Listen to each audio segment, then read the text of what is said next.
Hello, hello, hello, everyone. Sorry, my camera wasn't working for a second. Like, literally, I was having a panic moment. I was having a panic moment. My camera would not turn on, my virtual webcam. I was like, what's happening? It's a big problem. Welcome to the Nerdcast, everybody. We have a bunch of interesting stuff to talk about tonight. We're going to be looking at some trailers, some stuff that came out from New York City Comic-Con, obviously. We're going to do a short discussion at the beginning about Peacemaker with anybody that wasn't here on Thursday that might want to talk about it. Because I know a lot of people didn't show up Thursday because they didn't want to talk spoilers Thursday night. So they might be here tonight to talk about that. We're going to look at some stuff with Tron Ares. We're going to look at the Wonder Man trailer, talk about the AI nonsense about that, as well as what we think of the trailer. Just some general, what else we have? There were leaked trailers, but I don't know if we can look at those or not. And we're going to talk about Stranger Things. There was some drama on Stranger Things. There's always drama somewhere. Anyway, we do have someone sitting in the green room. We're going to bring him up now, and that is Darren. Hello, Darren. How are you? Not too bad. How are you? Good. I think those trailers are no-go for most people. I looked around, and it's like you will get a strike for that. So nope. Yeah. So which is funny. Who leaked? It's funny because of who leaked that Jessica Jones trailer. Yeah. I mean, we can talk about what's in the trailers. We just can't show the trailers. Mm-hmm. So that's kind of where we're at. I caught the Daredevil one, so I saw that one. Mm-hmm. I did not see the X-Men one before it came down, so I don't know what was in the X-Men trailer. I know Apocalypse was in it, but that's all I really know. We'll talk about those in a bit. So yeah, I have not. I saw the X-Men trailer. Insanity. People are not ready for what's in that trailer. When do you think they're going to release those trailers? Because they teased them, so they obviously have enough footage to put the trailers out, right? Yeah, I mean, both are pretty far. Like, X-Men's next summer. That's almost an entire year away. So we are not seeing that this year. Daredevil sooner for sure, right? March isn't that bad, but still, not this year. I don't think we see... It's all going to be Wonder Man from this point onward, but even that's like January, and that got pushed back to January, which I actually think is I hate it that it's getting pushed to January, but I like that it's getting pushed to January at the same time because I want to see it, but I also realized it would get buried in December, like with all the stuff that's coming out. So, especially in Disney Plus, because they had Percy Jackson, which is clearly their priority. Although it was a binge show anyway, so it might still get buried. So yeah. I have some thoughts on it. I want to watch the trailer with everybody so we can kind of just take in what it's going to be about, because I know a lot of people probably don't understand it, or because I was a little confused with the first time I watched it. This will be my second time watching it, but I thought about it. So I want to talk a little bit about it. What's up, Ronan? Welcome to the stream. What's up, y'all? I did have the John Campea review of Peacemaker finale queued up just in case people weren't here early. But since people are here early, we can actually talk about it in a bit more detail now that we've had a week to think about it. I've seen a lot of interesting takes. I think one thing's for certain, it's very divided. Like on what people think about the finale. Some people think it's great. Some people love it, and I'm happy for them. Some people are a bit more like underwhelmed. I was very underwhelmed. I didn't hate it. I was just very underwhelmed by it. I thought there was a lot of stuff in the back half that felt very... I talked about it in detail on Thursday, but it was a lot, right? Yeah. I still feel like as an overall season, I think it's worth a watch. I don't think there's anything wrong with it, and it does set up a lot of stuff. I just wanted something else from the finale that I didn't get, and that's on me. But I know a lot of people feel the same way. Well, so when you're watching a movie versus a TV show has an opportunity to set you up for how it's going to end because you're watching it episodically. Whereas with a movie, you sit down, you're seated for that one movie, and you're experiencing it as it's happening in front of you on screen. So I think when it comes to Peacemaker, also there's a lot of people giving James Gunn shit for this. And when it comes to Peacemaker, I think there was an expectation that we were going to get something really big in the end because James Gunn sort of teased that a little bit. There were clips of him teasing Blue Beetle, which never happened. There was clips about a big cameo in the finale, which obviously didn't happen. There's just a lot of things that didn't pan out. And I've said before, I'm not a James Gunn apologist. I'm not going to defend him on the top of the hill. You know what I mean? Like, I'm very critical of anything and everything. I think that there was a lot of expectations of this finale that just didn't happen. Yeah. You know what I mean? Yeah, Which was a on lot him of completely. self-imposed, I think. Yeah, like people did come out and thinking, "Oh, we're gonna get this and this and this." I said again, I never, sure the possibility to have Superman and all this stuff was there just because, I mean, it's part of the universe and like a lot of this stuff was being filmed at the same time. So why wouldn't you? But that's not up to me. I'm not the storyteller. But again, I don't think I wouldn't have been disappointed that much if I wasn't a little hyped from the creative side, because they kept saying we're not showing this to the media. This might be James's favorite thing he's ever done. Kudos to him. For me, I think he's done better in my opinion. And again, it felt like an epilogue. Like even the stuff with Emilia and Chris, I love so much, but I kind of got that moment of revelation of like, no, they actually do care for each other. And I told you guys, like in the motorbike, she leans for the shoulder and he holds her hand. That's a way of saying we do care for each other. Right. How we go about it, who knows? And maybe sometimes that people don't need to see that. That's just for us, the characters. And again, I think as a season as a whole, I dug it as well. Though I could see the argument now that like maybe 2 episodes should have been turned into 1. And again, just it's amazing what Eric does. I think if they would have ended where Checkmate appeared, I'm like, all right, cool. It wasn't the greatest finale, but like I like where that ended. Like I hope we get to see these characters again. Yeah. Not like ... And I don't know. It's just like, again, I don't hate it. I was disappointed. I was a little underwhelmed, and I haven't even seen the making of podcast. I might see it tonight before I go to bed because I need some time from the finale to be like, okay, just chill. It's not the end of the world. I got more stuff to do, and we'll see. Yeah, I said it on your show, Ronan, and I said it on mine today. What's up, buddy? I said it. I liked the finale a lot, actually. I thought it was my favorite episode of the season, but it was a bad finale to this season. This felt like a finale to a different season, even a different show at times. This was not the finale that was supposed to wrap up the season that they had made previously. There are so many loose plot threads and things that needed either more context or follow-ups or continuations to that are not there. And again, I said it many times in your stream last week, Eric. I was like, what they did in episode 7 was fine to me, depending on what they do in episode 8, depending how they follow that up. If they set up for more to go back or, to continue that story, I was fine with it. I was like, okay, this is good stuff because it's building to something bigger.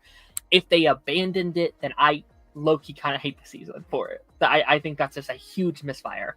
And they wiped their hands of it. They were like, all right, we are done with that story. And maybe they're going back to it at some point, but I kind of think it's too late at that point.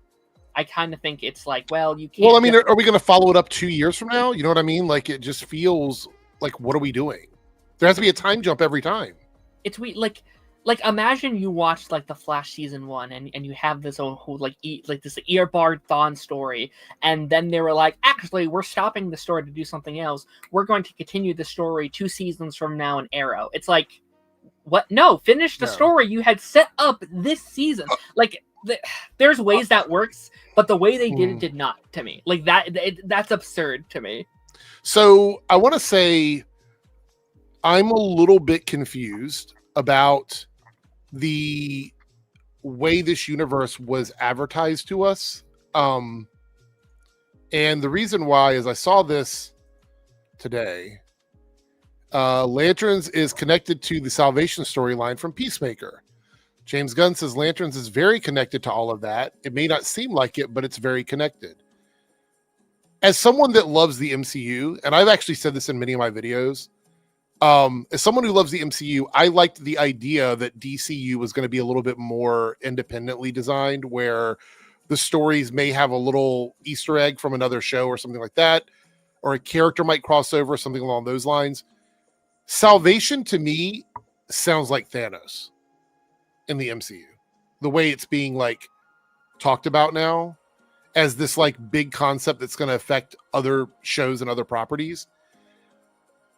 Maybe you guys feel differently than this about this, but this to me feels like the opposite of what James Gunn pitched the DCU to be. And to be quite frank, I'm not his PR guy. I wish I could be like talk to him every day, like, yo, what's up? What are you doing? But I for sure would have thought that you would start saying this stuff after Lanterns, Supergirl, and Clayface came out. By then, you know, you have like, okay, what's in production? What are we getting afterwards? Because that's all we know thus far. That's part of the DCU, not Elseworlds, DCU. Then like you could be like, oh, you have a video and be like, oh, by the way, look at this whole thing, the salvation thing we did. Oh, look at this thing that I mean, I don't have no clue it. But look at this Lanterns thing, huh? Okay. And then, this thing seemed familiar, or maybe there's something going on, is it? Yeah. And it would have been a sweeter spot if after Lanterns we start seeing, wait a minute, is this connected to salvation, whatnot, in a subtle way, and then just have like James Gunn not trolling fans, but just posting like gifs of just like and him eating popcorn, like interesting. Okay, people are catching up and be like, oh, okay, Peacemaker was his own thing, Lantern was his own thing, but for the hardcore fans who like to like look at stuff, there is a connecting thread, and it's a thin one. You have to introduce it in Lanterns as if it's its own thing, for fans of the universe, they could be like, holy shit, that was in Lanterns. But that was in Peacemaker. But Lantern fans can just watch this on their own and not know anything. I heard a really good theory online that I don't think will be the case, but I kind of wish it would be. I saw this theory that's like Lanterns are coming to Earth to investigate why metahumans are disappearing on Earth and stuff like that. I was like, I kind of really like that idea. That would be really, really cool. And you could reintroduce this whole idea from their POV. So it's not like, wait, what is this? How does this work? Like, they are introducing it from their mission statement, from what they have to do. You don't have to do any other homework to set it up. But then it goes into like, okay, is Chris in the show? If they go over to this other world and Chris is there, like, how do you fit that into everything? And like, wait, who is this guy? Why is he here? So it's like it's a hard line to walk. And I guess my final statement on this would just be like I say everything, I need to see how it's executed before I can hate on it. Well, I wish I didn't know good that. Or bad. I wish that I wouldn't get those hints that way. I could pick it up and be like, yo, is new Rockstar seeing the same thing I'm seeing? Has anybody else seen the same thing? Because like, yo, this is familiar. That's the water cooler magic instead of, oh, okay, here's the thing. Yeah. Shortcar says, with no Peacemaker season 3, where would you even follow up with the Keith stuff? You wouldn't. Checkmate. There's no follow up. Checkmate. I think we're getting a Checkmate show. When though? You know what I mean? Like 3 years from now? Because my issue is if these shows are going to tie so perfectly together, we're in an MCU situation where if something doesn't happen at a certain time, it gets tossed out. That's what happened with Armor Wars. Like I would not be surprised if maybe Checkmate was one of the things that a TV show or movie that he's been working on in the background. That like then, Shortcar says, will Lanterns have a previously on the DCU to show Peacemaker stuff? I mean, that would really be showing your cards. I really hope not. No, yeah. I want to push back on this a little bit, right? I think there's a lot of stuff that happens in the back half of Peacemaker season 2 that you would be very confused about if you didn't see Superman. I think you can. Lex Luthor is a character that you would have, if you never saw Superman, you would not know what the fuck this has anything to do with Rick Flag or the people that helped Lex or any of the military stuff that was going on, the stuff that happened with Superman that made metahumans dangerous. We talked about this on Thursday. You weren't here, Darren, but I was like, they haven't made a really solid case for why metahumans are a danger. Exactly. And Rick Flag's major issue with his son's death is that another human killed him. He wasn't killed by a metahuman. He was killed by another person. So my point is that there was a lot of things that happened at the end of Peacemaker season 2 that if you did not see Superman, you did not see the Suicide Squad, and you did not see Creature Commandos, you would be a little bit confused about it. This statement would have been warranted if the second half of this season would have leaned into it, and it would have been worth that stuff. Like, I'm not gonna show it to press because there's a lot of stuff. Like, there's a lot of metahumans. There's a lot of stuff that, like, okay, treat this like I've never seen Superman. Why is this convergence, this thing with the realities, a big deal? Like, I don't see the big deal. Just a door. Well, let me ask you guys a question. If you watch Peacemaker season 2, think about this for a second. You watch Peacemaker season 2. What do we see from metahumans that makes us realize they're dangerous enough for the storyline to exist? That's fair. That's fair. Nothing. Or explain what a metahuman is. Or like anything. Sasha, I really, and I'm not blaming Sol Rodriguez because I love her in the finale. There was a chance to bring that up through Sasha Bordeaux. Right now, she's quote unquote not dating Rick Flag, although they're sharing the same bed, and have her confront him and be like, "Yo, you're really planning on putting metahumans here?" And then bring it up. How long until I'm thrown in here? Like, I'll never do that. Wild guy, sure? I want to point out, fans of shows should not have to track down random threads comments to explain something. Yes. When you're watching a show, you should be able to understand what's happening in the show while you're watching the show. Which is already an issue with Peacemaker, right? Because you have to, like, you are starting the show already kind of left behind because you were setting up things from for Suicide Squad 2021 and Suicide Squad 2016, and that leads into stuff into Man of Steel. So you are already behind. Peacemaker for the so you're just not a serious person, essentially, Wild Guy. Like, you're not a serious person. This isn't this isn't even a real comment. People that watch the show may not understand what that means in universe. Yeah. It's an important thing to explain, considering that's the entire reason Rick Flag is setting up Sanctuary. He claims that he's not going after Christopher Smith because he killed his son. He's saying that, although we do feel there is that personal stuff, but like he kept saying, for the greater good of the country, for the greater good of to protect people, and it's just people who need therapy. You're just proving my point. It happened in Superman. It didn't happen in Peacemaker. This literally just proves you just proved my point. Thank you. I appreciate that. And I'm not saying that Rick hates metahumans. He just thinks that they're an issue, but it's just like, again, without the movie, the two prior projects, how, like, all we know, like, there's stuff there that like if you didn't know, what happened to you? I thought you had your back. Oh yeah, I messed my back up, but I'm good now. It's like, okay, cool. That's for the Commando fans who watch the show. Yeah, I feel like, again, a lot of this stuff that we're talking about showing metahumans, why metahumans are being feared at this point, the danger of playing with these quantum reality doorways. That should have been the worthy stuff to not show to the press. That would have been the spoiler stuff, but like it was just more.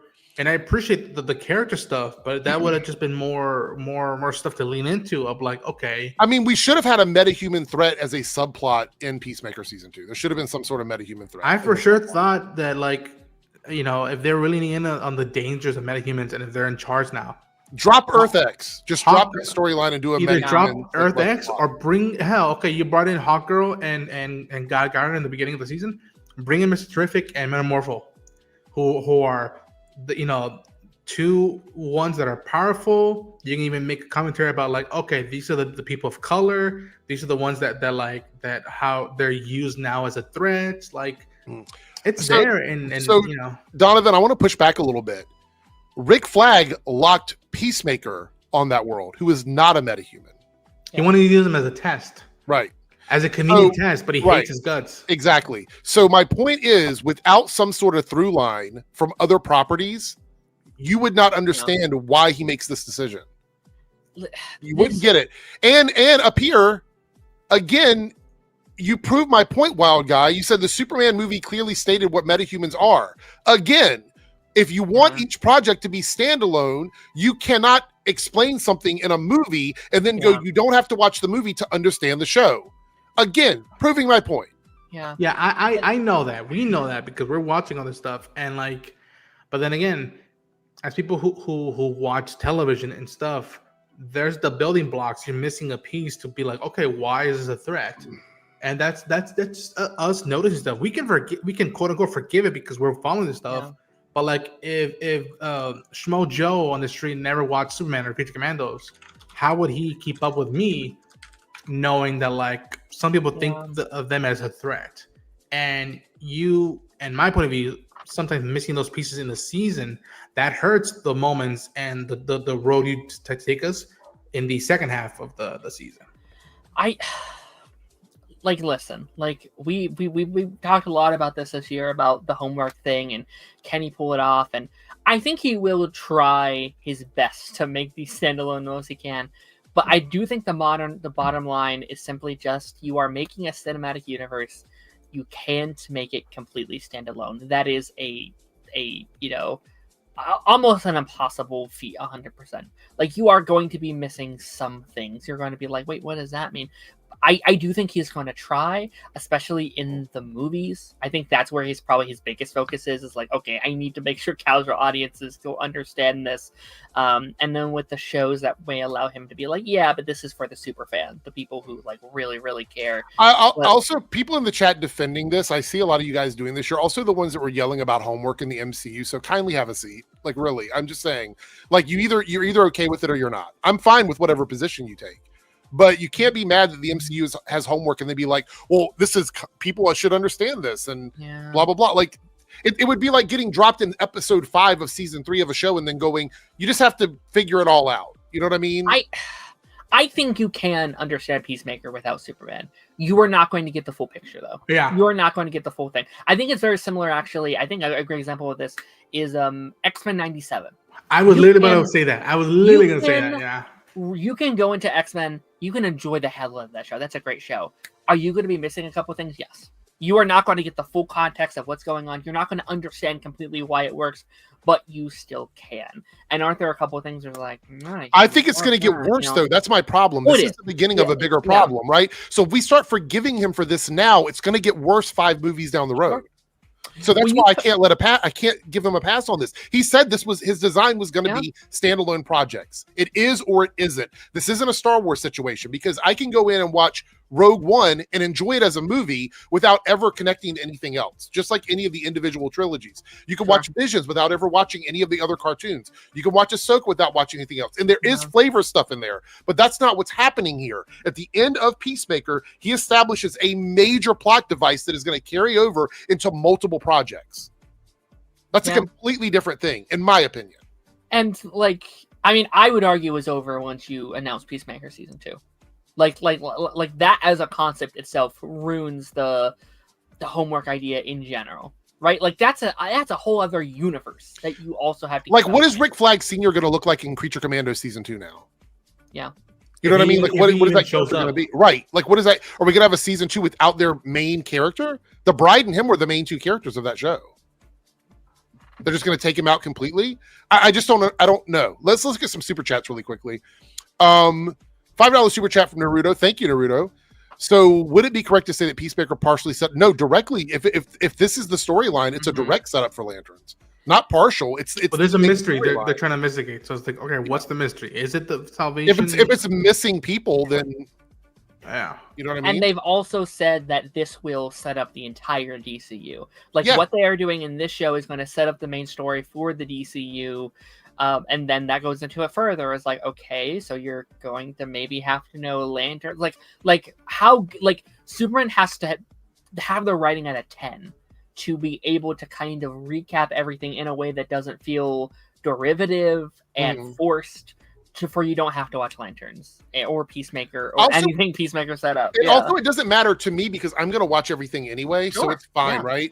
But I'm talking about what he said, the words that came out of his mouth, right? That's what I'm talking about. Like, I'm going to watch almost everything. I probably won't skip any of it, to be honest.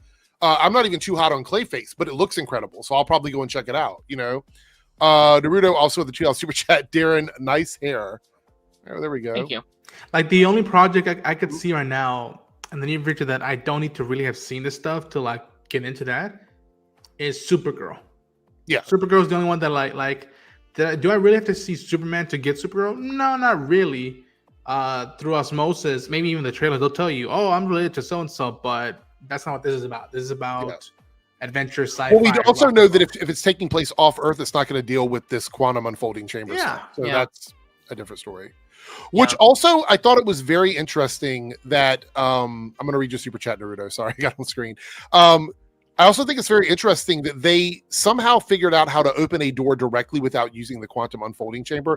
Because I'm like, okay, fair enough, you figured that out. But now that takes away all of those other doors and all the other mystery that we could have had in a follow-up with like a checkmate show or something like that. Like we'll never see what else is in that quantum unfolding chamber. I doubt it ever comes back again. You know what I mean? Like, I do think we bring back Keith eventually, but then at that point I'm like, hey, it's a little late, guys. Like I think it's okay. So too late. My question is though, what will that do? What will that mean, right? If Keith does come back, what story is there? If we're not going back to Earth X, what story are we telling with Keith? I think we have to. I think we have to go back. It's just, again, that should have been Peacemaker's story to tell. And I think I mentioned it on here a couple weeks ago. I would not be shocked if this goes directly into your super chat here. I would not be shocked if that's Creature Commando season 2.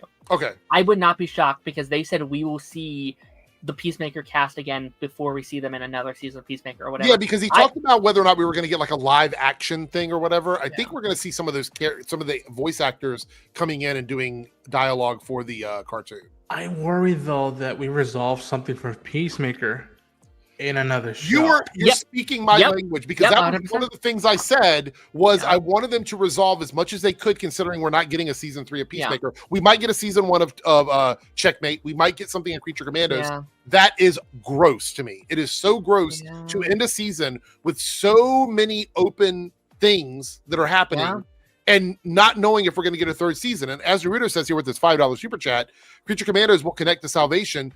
Okay, wonderful, but can we tie up the other stuff in Peacemaker that was left on the cutting room floor? One of the things we talked about was the fact that we never found out what happened to Red St. Wild. Like, he was mauled by all these eagles. He was never mentioned again.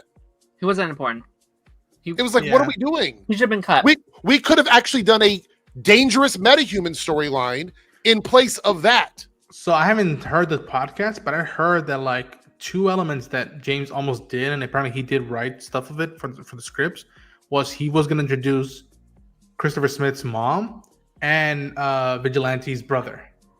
And that felt like that could have had a weight in the season with Vigilante's side, because Vigilante was just, I mean, again, I love Freddie Strong, but like all I knew about Vigilante this season is that like he's a dick to his mom and he likes bird trivia.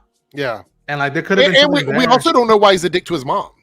Hey, there could have been an underlying thing of like, okay, what happened? Why does he hate some mom so bad? Did it have to do with his brother? And what does that mean? Is that why he's connected? Does that have to do with his dad leaving them or whatever? Like what? Does he blame his mom for that or something? Like we never follow up on that. I would end the whole Keith stuff in Peacemaker and be like, that's the last thing that he has to get through trauma wise, is he has to come to terms with his brother and either like let him be, or they can come to a mutual understanding. And then like, okay, he's finally, after that, himself, he knows who he is. Right now, I think he's finally, this season was all about him and Emilia. And now if they do a third season, that's, I don't know, you don't have to end the show itself, but like that's the last thing you need to do with Peacemaker's past or trauma. Mm-hmm. Like you focus in on that. And then afterwards, when he shows up, or if he's, being included in stuff, you don't have to worry about something in the background tangling. Wait a minute, you haven't talked about this yet. Right. Your brother thing is still in another dimension with a bunch of Nazis running around. So I don't know. I was so committed to that storyline, and we just had the rug pulled out from under us. Like that storyline went absolutely nowhere. It didn't even matter at the end of the season. No, and to go into the mom thing you mentioned, Ronan. Not to do it before you want to, but like Cody sent a super chat that made me think. Yeah, here we go. We'll do this right now. Where it's just like who did the signature. I'm like, James Gunn teased that he almost brought in the mom for this season, and he knows exactly who she is and what they're doing with it. I was like, oh, I bet the mom signed the papers. Like, I bet the mom forged the signature, and that's where we're going in season 3. I do think it'd be dumb not to do season 3. Like, I think the idea of doing Checkmate's fun on paper, but then it's like you're losing the marketing material that you have built up with Peacemaker up to this point. It would be honestly, to me, that's like going from the Avengers to the Thunderbolts. It's another situation where you're taking away a brand name like Peacemaker, and you're giving it up for something that's like, if you want to call it Peacemaker Checkmate, like that's the name of the subtitle of the season. I'm okay with that. But to completely take away Peacemaker and just call it Checkmate, it's like, why would you do the Authority? If you're not going to do Authority, then why would you do Checkmate? You know what I mean? Like what reference does that have that makes it a branding thing over the Authority? It doesn't really. Most people didn't even know what Checkmate was. Most people didn't even know that Sasha Bordeaux was a cyborg. I saw a bunch of discourse around that online. But yeah, Cody, thank you for the super chat. I do appreciate that as well. Yeah, like I look at it now, and like if you would have done 4 episodes with Earth X and dealing with the whole multiverse, the quantum realm, doorways, and you could with all those 2 storylines, you can get through with Flag and Chris, like this son of a bitch killed my son, but he's not a Nazi. He's doing this. He's trying to help the planet, and that feels weird to me. But that is my job, and you can come to terms with the thing of like, I don't like this dude, but he is helping. I can't not acknowledge that, and have him seeing Junior there and be like, Christopher Smith in essence gave him one last gift, like you could spend time with your son again. And again, not my money, not my show. But I want to let's see here. Make sure we got all the super chats about the show. I think we did. There's a couple of comments we'll respond to here in a second. Thank you guys for all the super chats. We did hit the goal already in the channel, so thank you so much. On the Reloaded channel, on the Debunks channel, you still have an opportunity to hit the goal with 5 super chats, but it's up to you guys if you like the choices in the poll over there. But I want to just say lastly that I was cheerleading so hard for what I thought was going to be a really, really good, solid full season of TV. And I feel so completely underwhelmed by the finale that I almost feel like I was slapped in the face by James Gunn a little bit. And it's hyperbolic, but I just feel like it is, because the storyline that I really wanted was the Earth X stuff. I feel like that would have been a good, like the finale could have been him facing off against his brother from Earth X while he's locked up in jail. His brother breaks in, they end up fighting in the jail. There's some resolution to that. The alt Harcourt, we get more information on that. What happened to Rick Flag Jr. on Earth X? We don't know, because he disappeared in that one episode. He was just gone after that. It didn't matter anymore. Anyway, there's a lot of drop balls on that. We do have speaking of drop balls, we have Joe, who is fresh out of the movies, I think. Yes. Just went to 2 movies. Oh, okay. What did you see? Well, I walked out of one of them. There was one, and it wasn't a bad movie. Don't get me wrong. It wasn't a bad movie. It just wasn't for me. I got to the halfway point and I'm like, the performances are good. This is for somebody. It's not for me. And that was The Smashing Machine. But before that, I went to see the re-release of The Dark Crystal, which was back in theaters for a few days. That one was for me. So that one you stayed for? Oh, yes. Okay. Yes, I stayed for The Dark Crystal. But well, I do. You have seen you've seen Tron Ares. Darren probably hasn't. Ronan, did you see Tron Ares? I did. Okay, all right. We do have a little bit of drama to talk about that. We'll get to it in a moment, though. We got a couple super chats here that I do want to go over. Oh, here we go. From Connor, which is a $5 super chat. I saved it for now, Connor. If I skip over something, it's because it's like off topic. I thank you for the $2 you sent. We'll talk about it in a second. But I skip over stuff off topic and then I come back to it. With a $5 super chat, what did you think about episode 6 of Gen V? Now, I watched part of Darren's stream where he was talking about Gen V. I'm really enjoying this season in general. Yeah. So I had a lot of fun watching where the show is going, or where I think the show is going. Gen V is an acquired taste, though. I realize it's not going to be for everybody. I still like it better than The Boys. I think it's a better show than The Boys. I think the characters are more interesting. I think establishing this concept of couture superheroes, I guess you could say, where they're designed to be the most powerful suits on the planet, is a really interesting concept. I think it adds a lot of layers to the show. I still have a lot of questions about why they picked who they picked. This episode that we just watched was very slow. It really was just the build-up episode. Yeah, it really was sort of. We get these where it's an episode that answers a few questions, sets up a few more questions. That's kind of what this episode was. So it wasn't my favorite episode of the season, but it definitely establishes some stuff we've got coming, and it answered a few questions of things that we had previously. So yeah, I think of it as a bridge episode. I call these bridge episodes where not a lot happens really. And then you sent an additional $2 about missing your super chat. Thank you so much for the $5 or $7 total and your question. and I will continue watching Gen V. We have a member chat from Lone Wolf, a member for 59 months. Holy shit, Lone Wolf. Thank you so much. Can I send you something on Discord to get thoughts? Yeah, send it over on Discord, and I will check it out before we're done. By the way, since we have 3 people here, we have 3 possible lists for tonight if anybody's interested. We feel like doing lists tonight. We're not gonna go very long. So it's gonna be a shorter stream. There's not a ton to do. So we either have franchises where the first film is the best in the franchise. The rest of them do not compare. Best villains in movies from 2000 to 2009. So in that block of time, basically Y2K villains, or our worst series finales. Those are the options we have for tonight. So you guys can pick whichever one you want to. I like that first one. I think the one where the first movie is the best, and you didn't really like the ones in the remaining ones, or not say really like you prefer the original, the OG. Yeah. Yes. Yeah. So, okay. All right. So, with that being said, we're gonna move on to, and I'm gonna drop the marker here. I'm doing markers now. People say put timestamps in the video, so I'm putting timestamps in the videos. So lazy about that. This was a comment that got a lot of people, I guess, sort of angry, but I think it's actually exciting to me.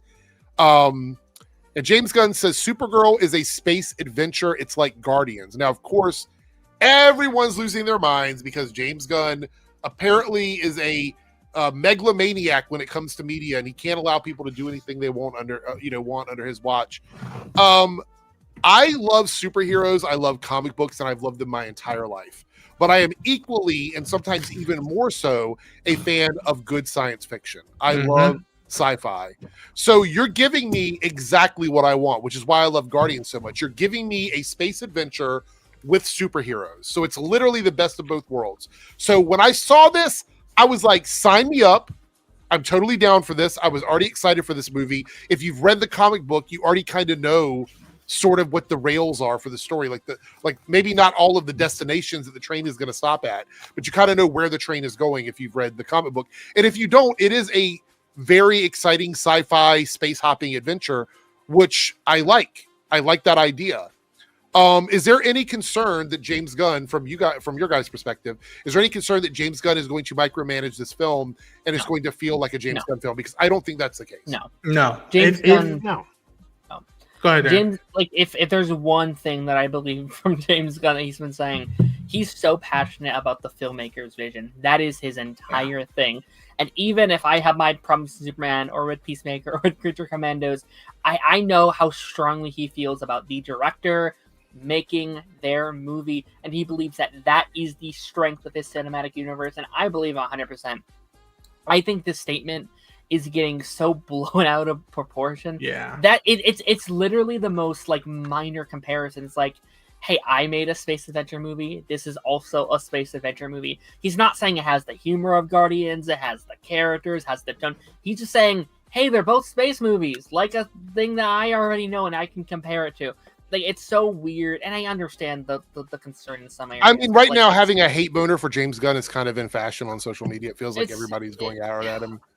It's so easy to take this and be like, they're ruining the Supergirl. It's like, relax, please. Just hold yourself for a second. Ronan, what did you have to say about it? Oh no, you're telling me that he's comparing it to, and I'm assuming, with that image, the first Guardian movie, which to me is probably my favorite MCU movie and one of the greatest sci-fi movies ever made. And it's just like, and again, I believe him with the whole thing of each director, each writing team, each creator's gonna have their own stamp, and that's the style. And I'll say this: if after the movie comes out and I didn't feel that or see that, then I'll be like, "Yo, you've been bullshitting me the whole time for 3 years." But for right now, I'm vibing with it. Again, I tell people, go watch I, Tonya. I just want to remind everyone, I am more excited for Supergirl than any other DCU project right now. It is my most anticipated project because as soon as I saw her in the movie, I mean, I was already excited anyway, but as soon as I saw her, this is a girl I know. This is someone I know in real life. She's going to be a party girl with Kryptonian powers. Sign me up for this immediately.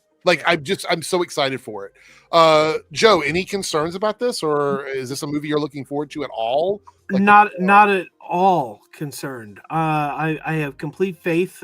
This is Craig Gillespie.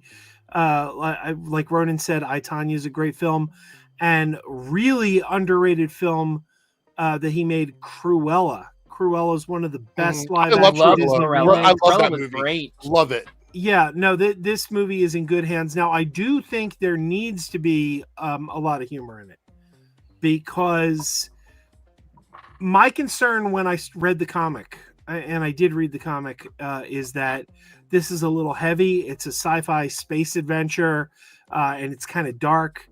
I don't see the public gravitating towards this. I think this might alienate a lot of people. So you're feeling like they have to at least switch it up and make it more relatable to the public? When I saw Millie Alcock's portrayal of Supergirl in Superman, I said, that's the key. They're going to play up the drunk party girl, because she was kind of, in the comic, she's kind of dour. Like, I mean, that's not the way she is in the comic. But I'm like, if that you're going to play that up, and then you're going to bring in Jason Momoa as Lobo, if we get maybe like a buddy cop relationship between them, this is going to resonate with people. Yeah, I think I have to say, like, out of all of the upcoming movies we have, there's a handful of them that I'm like over the moon excited about, and this is one of them. This is one where I will be there first thing as soon as I can get a ticket. I'm going to be going to see this movie immediately. Yeah. Here's what I'll say to combat your thing, Joe. I don't completely disagree. I can see what you mean. Like, if it's too dark and then that might turn people away. I don't think she should be goofy, right? I do think she needs to have this element of levity. I think she needs to I think there does need to be a little bit of a stoicism to her, especially a contrast to Superman. Where the humor is going to come in, though, and this might be an obvious thing to say, we have crypto in here, right? That is where the humor is going to go. So let her be serious. It doesn't have to be serious, but like let her have those stakes and those emotions and those raw moments.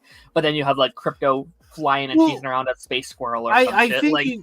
I think you can have those emotional moments, because look at where we left Supergirl in Superman with Gary the robot saying, I'd be concerned about her. She's got a bit of a drinking problem. Yeah. And I think that Superman and Gary both kind of acknowledged, she's got problems. But at the same time, you can have fun with that, but then also show her growing and maturing. Of course, you could do both. You can do both. 100%, can have your cake and eat it too. I just think I've been burned too many times with like comedy in superhero things, and I know we may disagree on that, and that's completely fine. But like, I see what we got in Peacemaker for me, where I'm like, you have this levity and you have these very deep emotional moments, and then they're undercut by some of the comedy and stuff like that. I got a little bit of that in Superman as well. So as long as they can balance it, as long as it can be funny while also not undermining your scenes and your character growth, I am all for it. All for that. So as long as there's a balance, I'm in for some comedy in here. And I mostly agree with you, but I've also always said DC is inherently funny.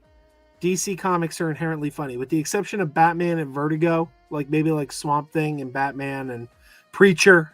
Sure. We're talking about like someone drinking, like in Justice League Unlimited. Yeah. Fucking Shira and John go to a bar in space for Christmas. Like, it's not a new concept. Yeah, it's one of the things I've always taken issue with when the Snyder Bros come in and they're like, DC's serious. I'm like, have you read DC? This is the company that gave us Space Cabbie. This is the company that gave us the OG Batman TV show back in the 60s. You know what I mean? Yeah. Nixius Pitalik, Detective Chimp. I go on? I also think there's a time and a place, though, too. Like, I think, again, there has to be that balance. I think, actually, great example of this, Guardians 2, a movie I struggle with a lot, because funny movie. It is a funny movie. It's also a very deep emotional movie. The problems is where you're placing those humorous scenes and how much of them are you putting in there. Great stuff if it's balanced with some levity, if it's balanced correctly. So again, I'm all for comedy. You are 100% right. Where if it's sad and depressing the whole movie, people will not levitate to that. That will be a hard watch for people. I'll give you another great DC example from the comics. My all-time favorite comic book of all time. Okay. Keith Giffen and J.M. DeMatteis's Justice League International run. It was always funny until it wasn't. And when it wasn't, it got very serious. But then, like, they knew how to balance that levity and that seriousness. That's the best description I ever. And that wasn't my description. Somebody else said that. It was always funny until it wasn't. We have Jake arriving in the building. What's up? What's going on? Not too much. I was about to say, Darren, we already spent an hour talking about Guardians 2 last week. I don't want to do it again. We did. We have your company. That's scary. That's scary, Darren. That's terrifying. I wasn't a part of that. I didn't mean to. I wasn't a part of that discussion. I love Guardians 2 so much. Cody with the $5 super chat says this movie's going to have a ceiling in terms of making money. She's talking about Supergirl. How do we feel about that? Well, every movie does. What do we think it is? What do we think the ceiling is for this? I'm scared for what it's surrounded by. Because it's surrounded by like Toy Stories and Spider-Mans and Minions. Like, it's surrounded by some. I think it's going to be the same as Superman. I think Supergirl could be a big movie. I think especially if it's marketed right, if the trailers are put together, it could be huge. But I am terrified of like it dodging all the major big billion-dollar movies around it. I don't know. I think Spider-Man's probably going to steal the summer. Oh well, the marketing better hit. Like the way they market the hell out of Superman, I'm like, I expect his cousin to get the same thing. And like, to be quite frank, there's no reason she can't. Yeah, to be quite frank, I forget, was it during around this time last year when we got the Superman trailer teaser? I could be wrong. We got it in December of 24. I would think that like you really want to kick in the gear, like, oh, this is Supergirl and she's not like her cousin. They're related. I actually think the marketing is going to focus on how different this movie is than Superman. I think that's what they're going to do if they were smart. Yeah. I think it could do more if, again, placed right. If this was in a less crazy summer, I'd be like, you guys gonna make a lot of money. Again, especially if you are marketing the big space adventure neon lights and the way. Again, I can already imagine the marketing of what they're going to do with it. Let me ask a question: Jason Momoa in the advertising or not? 100%. Oh yes. Yeah, I would even just hear the motorbike. That's one of the only reasons why Aquaman 2 made any money. I think it'll do really well, but I don't think it stands any chance of coming close to Superman. But just because of the character, Supergirl just isn't as popular a character as Superman. It's just, I mean, it would need to be. I'd be shocked if it did better than Superman. I would be like, that's no pun intended. That's punk rock. That would be punk. But also, like, Superman her was TV also on a show busy went on month. for longer. Yes. I wish it was in like April or something with a less popular month, because again, I think in a less popular, it beats Superman because Superman was stuffed. It was coming off of Jurassic World, and DC's rep wasn't in the greatest spot, and then you're following Fantastic Four. Like both of those movies can do well. It's just the market is too full right now, and none of these movies are making their potential, and it makes me so sad. I mean, just 2018, for example. I'm going to use that year. Like, look at your comic roster that came out that year. February, you had Black Panther. End of April, you had Infinity War. Middle of May, you had Deadpool 2. Then for a good number of months, there was nothing. And then when it came time for October, you had Venom. You can debate that all you want, but then when you got to December around Christmas time, you had Spider-Verse and Aquaman. They were relatively spread out throughout the year, and the ones that hit that year were able to really hit. Even though, one like Deadpool was coming off of the coattails of Infinity War, and when it came out, it was still the highest grossing R-rated film at the time, coming off of what was like one of the most revolutionary comic movies. So if you balance it out and place your films accordingly, then they will not have to compete for each other.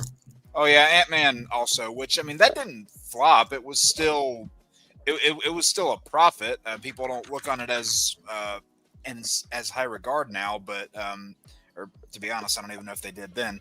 But the movie was, or the year was still relatively balanced all across. Yeah. I remember after that movie, I was like, I'm glad he's part of the MCU. I'm glad he exists. Like, I can't wait to see him interact with others one night. And I feel that with Kara as well. You mean Ant-Man? Yeah. Yeah, I'll say that's one character, and me and Darren were even talking about this last week on his thing. I think that's a character that works best when he's in a big group of other characters. I could see that. At least the way that they've done this Ant-Man. And I think also to bring it back to Supergirl, listen, I don't need the whole story and all this stuff. All I like, to me, when you think about like marketing start for Supergirl and what the potential could be for the movie. Again, I'm gonna start her book pretty soon. All I could think of right now is just like listening to Joan Jett Bad Reputation. You see Kara drink a beer and just smash it on like on somebody's head in a bar, and you just see Jason roll up in a space motorbike smoking a cigar, and like, all right, I'm there. I'm there. All right, so we are going to jump into a trailer here. My cat is coming by to say hello. What's up, Aegon? Darren, what are you drinking? We're going to jump into the Wonder Man trailer here. And before we get into this, I do want to point out there is some AI shit going on around this. But I don't know. Darren, you're muted. I'm sorry. Is it like officially confirmed? Because I've been seeing those accusations around. I'm like, okay. So apparently from what I could dig up, the art is not 100% AI, but it was made to look like AI through assisting with AI because I think they want to, I think that's a point. Okay, my prediction is I think the movie is going to make a point of them using AI in the film. It's kind of like Tropic Thunder. You know what I mean? Sure. Where the show is going to be aware that people don't like it, so they're going to market it as if it's like, this is okay, but it's not actually okay, but we know it's not okay. That kind of thing. That's the vibe I'm getting from it, but I could be totally very wrong. meta. Yeah. I mean, they already got bashed for using AI in the past and then admitting to it. So. Secret Invasion. Yeah, but I think when we see it, bullshit. Yeah. I think when we see it in this, though, to me, I think there's a point to it. We'll get to it. Let's watch the trailer first, and then we'll talk about the show because I know a lot of people don't really understand what's going on, and I kind of had to think about it. This is my second time watching the trailer. Let me make sure it's at the right pitch here. Yeah, playback speed's normal. This is my second time watching the trailer, so I kind of thought about it, and I think I have an idea of what this is going to be based on some of the other projects we've had over the last couple of years. The entertainment world is stunned today when internationally celebrated and reclusive filmmaker Von Kovac sprung out of retirement to sign on for a remake of Wonder Man. Mr. Von Kovac, could you tell us more? To everyone. You recognize Von Kovac here? Oh, yeah. Superman. I saw him 9 times this past summer. I want to jump back here. This is the AI accusation. Nationally celebrated and reclusive filmmaker Von Kovac sprung out of retirement to sign on for a remake of Wonder Man. Mr. Von Kovac, could you... Now, this is the poster in question. I actually think the joke in the movie is going to be that it is an AI poster. That's what I think the joke is going to be. Because this guy comes out of retirement. They're looking to make fast money off of this Wonder Man reboot. I think it's all going to feel very it's going to be self-aware, I think. In the same movie, I'm getting confused. It's a TV show about a movie. So that's why What's making people think that's AI? I'm looking at that. I'm not seeing anything that looks like, I'm not seeing extra limbs or anything. Well, that's the question, is that a lot of people have been style of AI investigating it is the best way to put it. Have we gotten to the point where people are like overly I mean, are we like playing detective looking for AI where maybe there is an AI now at this point? No, absolutely 100%. They've been doing that. That's not new.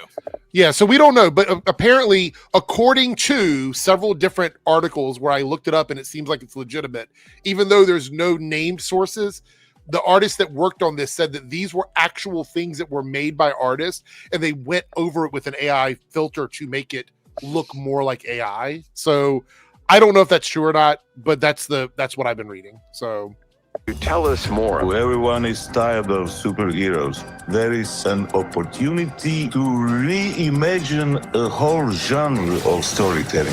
Have you thought about casting?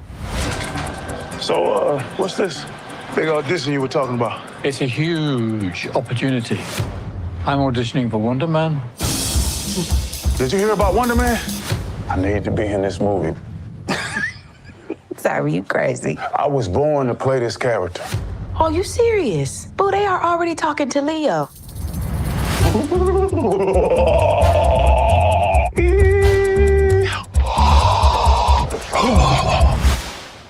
You just gotta go out there and crush it.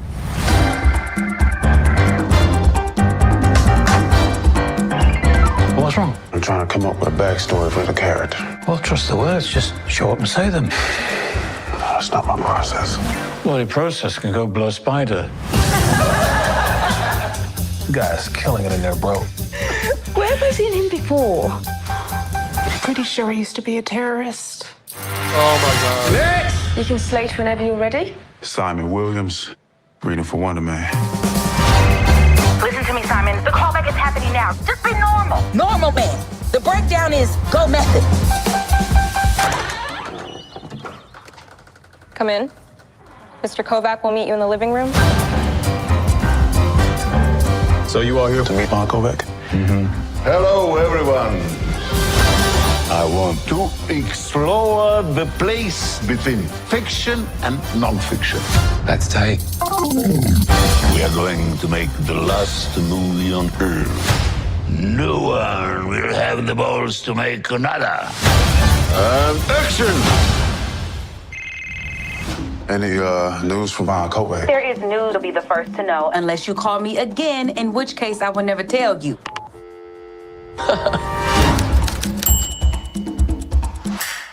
All right, so there's the thing I'm a little bit concerned about, Darren. It says an 8-episode series streaming January 27th. Do we think it's a full dump? Like a It is. Like a Yeah, it's going to be. It's confirmed to be a drop.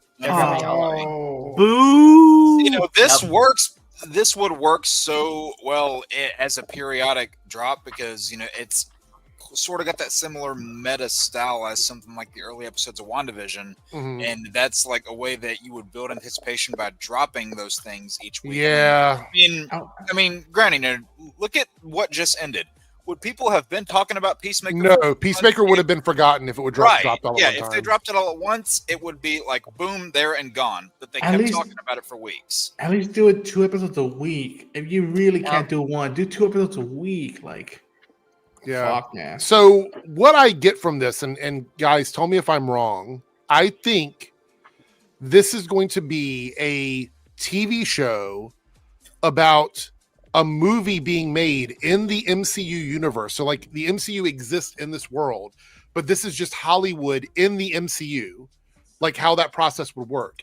Yeah. And this guy, Simon, is trying to audition for the role of Wonder Man. So this is not going to be, this Wonder Man has no connection to like the backstory from the comics other than him looking like Wonder Man in that movie, that old movie from back in the day, I guess. Well, I think the character, if I'm not mistaken, I don't know too much about Wonder Man. I know the one I know him is from the George Perez run at Avengers, where he had the whole suit and all that stuff. And like, well, Wonder Man has a very rich history connected with Vision and stuff like that in the comics. And so he was an OG Avengers villain, and then he became a West Coast Avengers member and whatnot. Like, that's my connection to it. But like from the feels of it, it feels like right now this isn't heavily tied to the MCU. It's just a story in the MCU about someone trying to be playing a superhero in a movie. Like, I'm like, all right, cool. As long as you already said that, like, you're not leading me on to like this might be West Coast.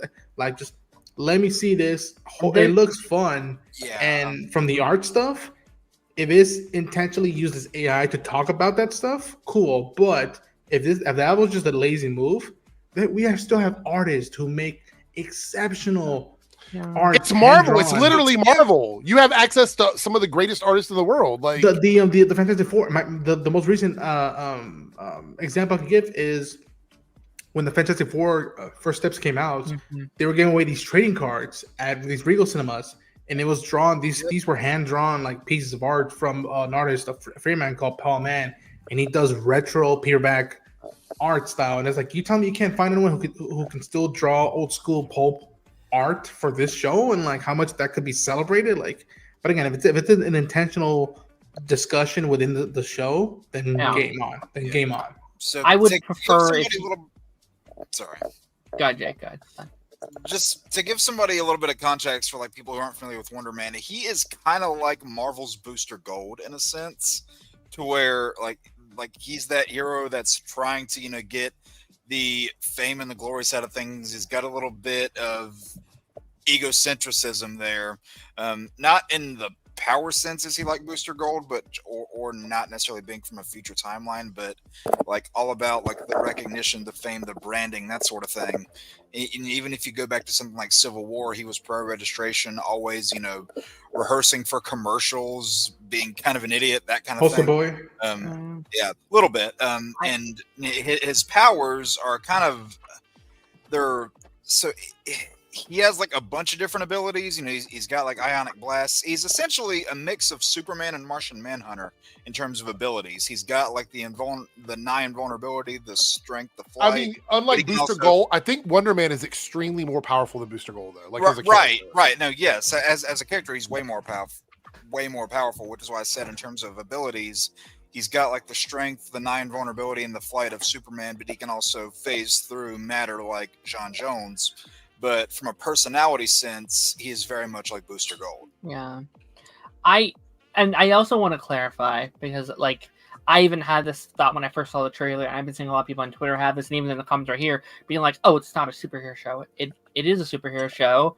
We just see none of that in the trailer," which I will say I do think was probably a mistake, because I'm already seeing people say, "Oh, this is not for me. This is not my Marvel. It's not what." This reminds me of The Studio, which I really love. 100%. That show on Apple TV, which is no longer Apple TV Plus now. It's just Apple TV. Apparently, they're changing the branding for that. Yeah. But it also reminds me of that show that came on Warner Brothers. I think that was canceled after one season. Oh no. Okay. No then. Does anybody else remember that show? I can't remember it off the top of my head. The one where the franchise? The one where they made a fake Apple Marvel TV, movie? I think. I could be wrong. But was it Apple TV? I could be wrong, but like yeah. I remember this. And it had oh my gosh, but it was literally about like VFX, like blockbuster movies being made and whatnot. Yeah, it's a little bit like that. Now, there is a question here from Candle. Where's it at?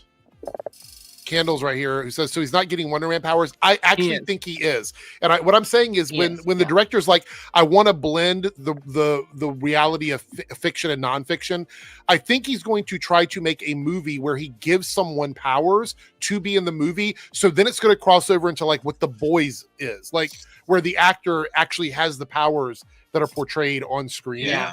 I think that's what we're going to see. You're going to get a little meta like Unbreakable. I think this is 100% all the first episode, if not even the first half of the first episode. Like, I think this is all the first stuff, which, again, on a marketing standpoint, I actually would have shown a little bit more. I would have shown, like, a little bit of what the actual plot of the show is. Yeah. Because on just first draft, it's like, oh, it's an actor. Like, why should I care about this? I think you needed to have a little bit of that pitch in there. Like, the idea of a superhero actor with real superpowers to make, that's a great pitch. That's a great show pitch. But you have to show that to your audience a little bit, or because right now it feels like a sitcom. It feels like a sitcom to me. People won't give a shit about this alone, which is weird because of that, like that sitcom nature. Drew, I mean, you know, granted, not everyone loved this, but just that pitch and premise is what drew a portion of people into WandaVision. So, you know, I think it works, except for the fact that Wonder Man is such a well-loved character. They have to give a little bit more than what they're giving, I think, for people, honestly. Because I'm already seeing like the racist comments about. I mean, the character. So I'll be honest. I don't know if I'd go as far as to say well-loved. I mean, I know nothing about the character. I know of him because I'm a fucking nerd. I know nothing. Right. You know, a lot of people who are fans of West Coast Avengers and they like that character a lot. Yeah, we know him. Yeah. I'll tell you, I never had strong feelings one way or the other for Wonder Man. He was fine. I liked him, but I didn't love him. I wasn't terribly excited for this show until I saw that trailer. That trailer, I loved that trailer. Not even this one, the one that a piece of like clip. I think they came out before the trailer, like a minute long, and it's like someone saying like, "Are you back to making a movie?" And he's like, "Do you already know? Do you have in mind who you're gonna cast it?" And then it's just the look on Johnny, be like, "Oh shit, what did I get myself into?" And like that was like I was there like, okay, I'm interested. I'm interested in this one. I would say. And the whole thing of like well known, I think Booster Gold is way more known. Oh yeah, definitely. And that's the thing. Booster Gold is even still kind of a niche character to like general public. Like the nerds know him, and when this was announced, I remember this. I'm admittedly not that big of a fan of the Wonder Man character just from things I've seen him in. But then they said Yahya Abdul-Mateen was playing him. I'm like, okay, that I didn't expect, but I'm kind of interested because I love him as an actor. He was great in the Aquaman movies and other films that he's been in. But so for a while it was just that was kind of selling me on it. But then after seeing this trailer, I'm like, okay, you know what? This is that unique, that different, that people are asking for. This is that different. But we're going to see if they reject it like they've done everything else that Marvel's trying to do different. Yeah. Like, that's the problem. People say they want different, but then Marvel does it, and then the people are like, well, I'm not going to watch it. I'm not going to show up for it. Yeah. I just love the fact Trevor's. Yeah, I Yes, love Trevor Trevor Slattery. too. Amazing casting. Okay, here's my last thing, and then you can move on to this. But like, my only concern, like, this is a show that's clearly going to be a bit meta. It's going to be making fun of Hollywood and reboots and superhero movies. Possibly AI, possibly like everything under the sun. Yeah, I am a little concerned they won't go far enough with it.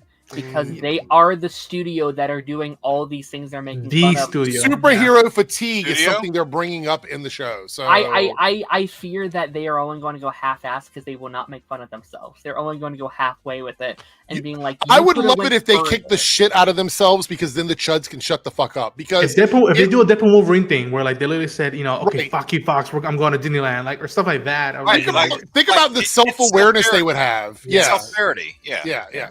Cody says it's a binge drop because of Daredevil. So I don't understand that comment. I don't. They're making space because they want Daredevil to be a weekly thing, and they don't want shows to cross.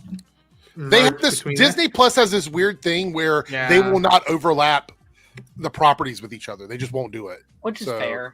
But which I get that, but one shouldn't kill the other for that. Like that's. I'm gonna grab a drink. I'll be right back. Well, have it be a 4-week show then. Have it just double it up. There's 8 weeks. Do 2 a week for 4 weeks. That's what you did with the Spider-Man Friendly Neighborhood. Is you just mash them together. And would I have preferred that show to be weekly? 100%. I would have loved watching that show for 10 weeks straight. That would have been awesome. But also, I can understand. I don't know if we're going to get into this later or not, so I won't say too much. But we now know, because of this being in January, there is now 8 Marvel Studios projects coming out in 2026. That's crazy. That's a lot still, and we saw it this year. They barely had room this year. Every month we were getting a new project, which we love. For we're doing what we're doing right now, it's a go. We love this shit. I love that shit. But I will say, on the scheduling and for casuals, it is like, all right, new stuff. Yeah. In fairness, though, it'll feel like 2022 all over again. In fairness, though, 2 of them are animated Elseworld, what if projects. Yeah. One of them is a 40-minute special. Yeah. So, in fairness, that should hopefully help. This is a binge drop, so this will be done in one day, even though I wish it wasn't. But, again, that might be one of the theater movie till the summer. Yeah. Yeah, that could also be another reason they're doing it like this, is because we don't want to feel like we're overbearing people with every week out of the year there's a new thing to, you know what I mean? So I get it. Even though it's disappointing for us, because I like the weekly shit. I like talking about it with you guys every single week, but that is what it is. The worry now is it's like if you don't get to all the episodes, you're going to get spoiled. Because somebody's going to sit up and watch all these episodes in one. A friend of mine always laughs because I always say the unemployed. The unemployed will sit up and watch all the episodes because they don't have a job to go to in the morning. And those of us who have to sleep because we have work in the morning, we're not going to watch them all. And that's it. It's spoiled. Well, it's lost the luster with a lot of people because the amount of people that care whether or not they're spoiled has gone drastically down. So they're like, oh, well, I'm either spoiled or I'll see the highlights of it on YouTube and I just won't watch the actual thing on the streaming service. So then they just stop doing it after a while. I wonder if there's a lot in there to be spoiled, though. Not to say that should be a reason not to watch it. Obviously, you should. But, I doubt there's going to be, oh, freaking Doctor Doom. I think it's going to be pretty straightforward and self-contained to its own story. I don't think there's cameos or big setup for what's to come. Again, and that is good. I think that's very healthy that it is self-contained to itself. But I don't think there will be a, holy shit, I was spoiled for blank, blank, blank. I just think it's going to be a basic good show. People thought they were going to get a big, cameo reveal at the end with Peacemaker, and look how they were let down. Well, we'll see. All right, so we have a super chat here from Naruto. $5 super chat says, it's kind of funny Jason Momoa is going from playing Aquaman to Lobo, and Yahya Abdul Mateen is going from playing Black Manta to Wonder Man. Yeah. So yeah. And we had Von Klaus in this one, who also played the dictator in Superman. Yeah. So. And It's actually kind of funny, and I wouldn't be in character if I didn't bring this up, but I just thought about it because I went to the movie marathon last weekend. You had Willem Dafoe, who was in those movies. He was in Aquaman and Zack Snyder's Justice League also. And it's funny when you look at how many people just from that trilogy of movies ended up being in the DCEU. The number's not big, but you had Willem Dafoe, Joe Manganiello, and J.K. Simmons. So. Cody says the entire thing drops the same day Percy Jackson ends because it's weekly for 8 weeks. So I keep forgetting about Percy Jackson. I'm actually excited for that one. So I think that's why they moved it, is because they're like, oh, we're not going to have 2 of our major shows dropping at the same time. But why do Marvel shows keeps happening to Marvel shows? Yeah, because there's so many of them. And it keeps happening to Marvel shows with minority leads. It's almost like they're afraid of the trolls. It's like, oh, the white guy gets a full 6 or 8 weeks of shows, but the black woman, the black guy, or the indigenous woman, they all get dropped at the same time. Even White Eyes of Wakanda did the same thing. Ironheart did it. I think they're afraid of the YouTubers. These grifting YouTubers. I think they're hiding from them. Yeah, because they don't want that 8 weeks of conversation and I don't know. But look at Agatha. Look at Agatha. They tried so hard to spin that as a failure, and they couldn't. That show was building week after week. It was so popular. I would say it isn't a good look, right? It happened with Ironheart, and I'm like, okay, maybe it's bad, or maybe blah blah blah and blah blah blah. But it wasn't. Ironheart was actually a good show. I actually loved Ironheart, and then they did it with Eyes of Wakanda, and I was like, I was like, okay, maybe it's because it's animated, and it's still bad, but I was like, okay. And then I got hope with Wonder Man. I was like, oh my gosh, it's almost 3 months early. That's incredible. That's great marketing. But it's it's don't drop all at once. It's like, oh, you guys were so close. So close, guys. You were on Come the on. verge of greatness. You were this close. Yeah. All right, let me put another marker here so I get my timestamps right. All right.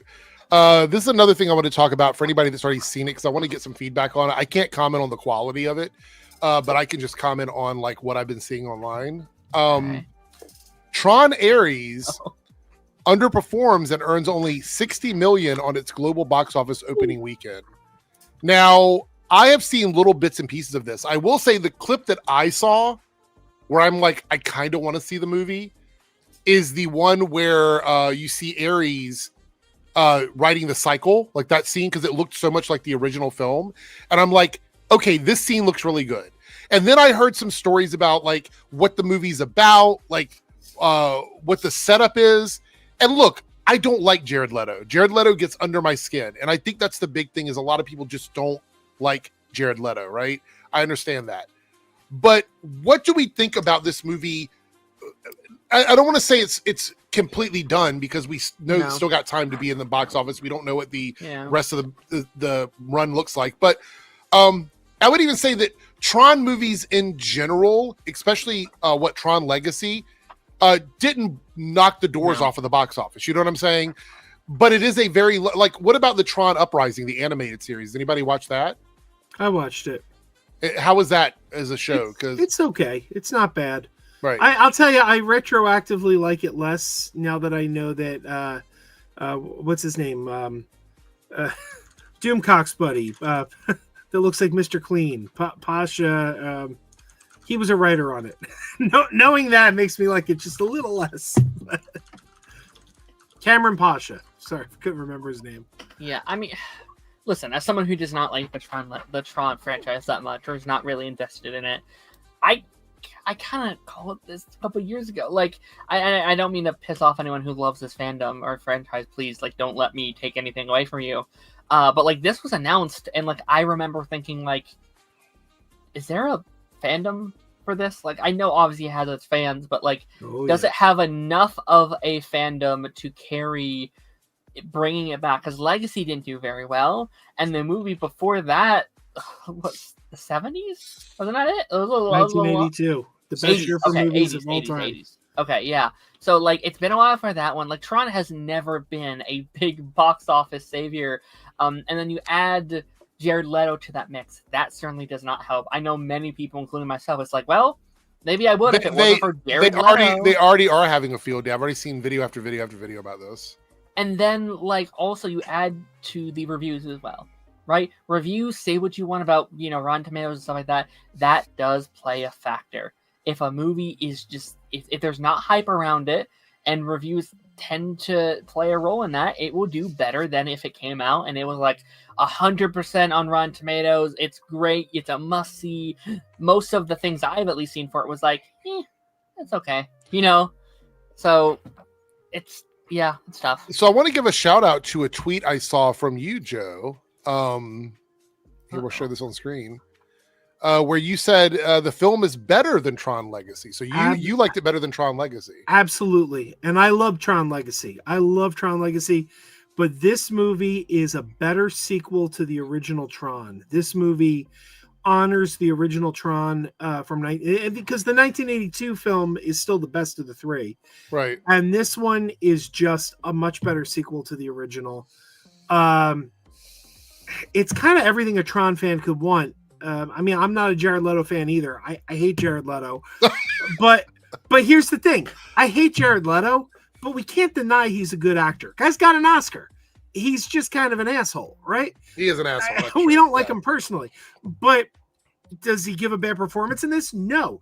Be careful. You're sounding like a shill, Joe. Yeah. You're sounding like look, it's just a great look. And I'm a hardcore Tron fan. I don't know if I'm going to be able to. I got my Tron arcade machine in the background. There. I don't know if you can see let me enlarge your screen here. There we go. Yeah, I see it. There we go. Flynn's arcade. Oh, wait, do we lose Joe? What are the chances of that happening? Tron got him. Apparently, yeah. Wow. He went into the grid or whatever it's called. What happened? He's frozen. Joe, if you can hear us, we're here for you. Come towards the light. Come towards the light. One of Leto's spies got it. I will say this. I think the budget for this was blown out of the water.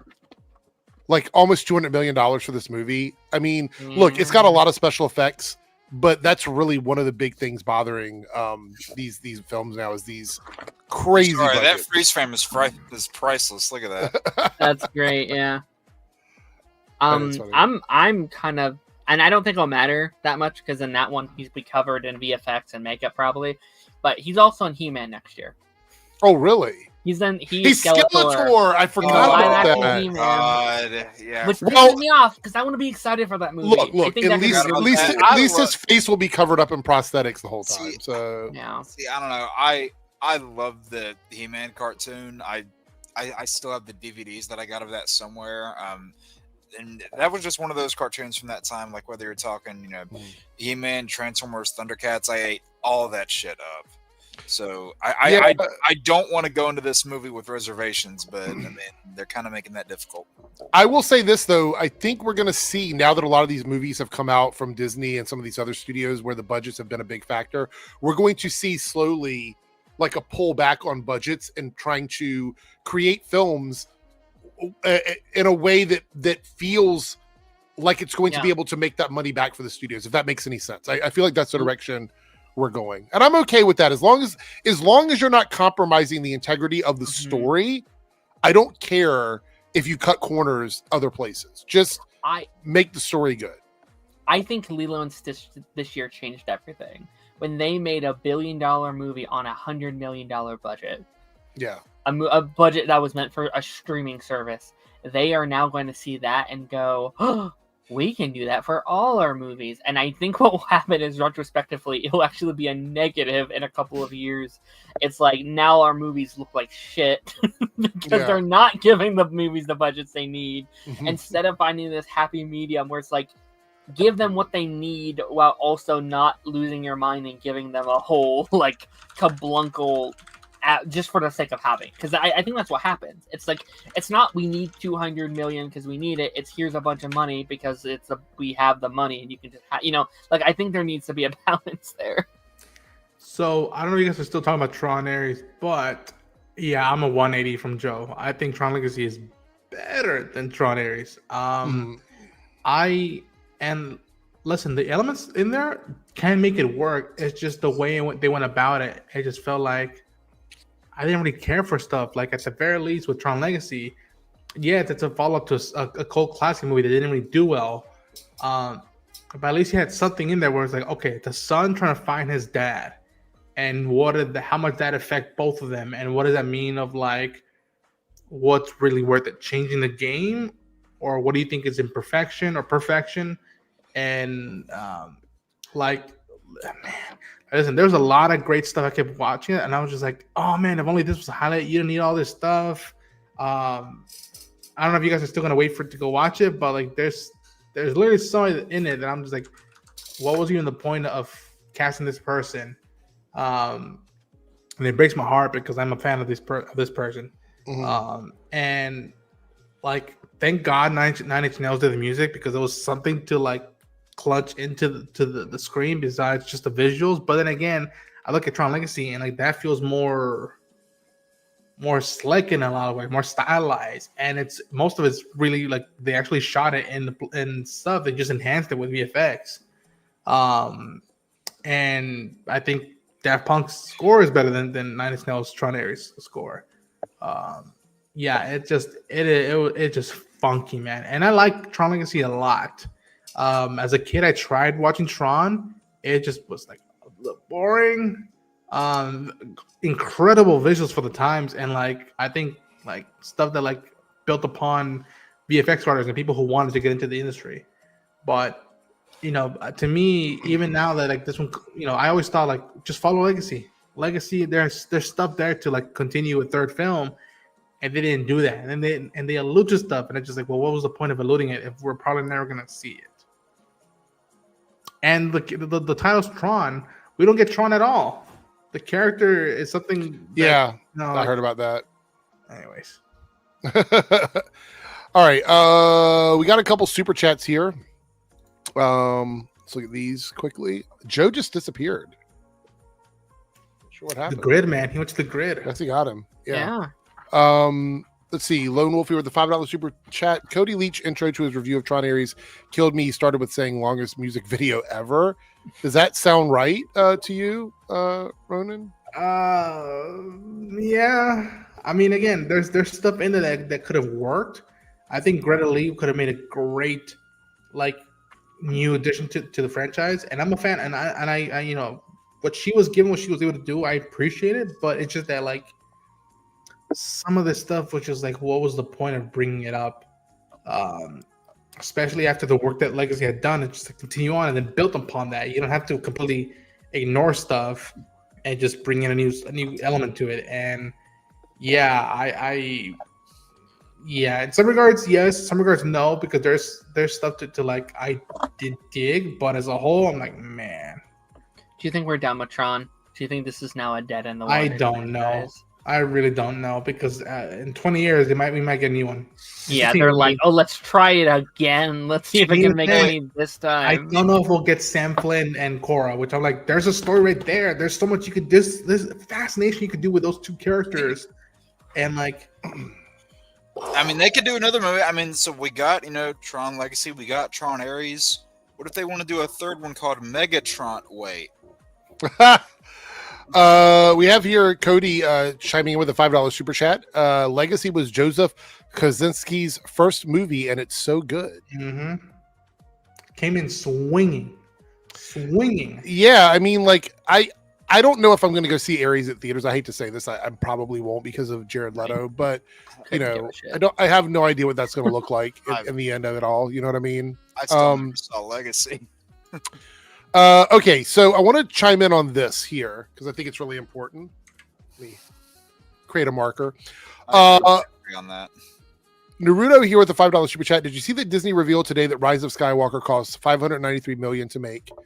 I saw this, and while we were chatting, I just did a little bit of digging because I wanted to make sure I had all the information. It seems like I can't find the actual, like, I guess I don't want to say source, but it's a trail leading in a circle. I don't really know where this information is coming from. So I've got this Forbes article here, and it doesn't give attribution to anything of any substance, really. See here, there's Joe. Joe has returned.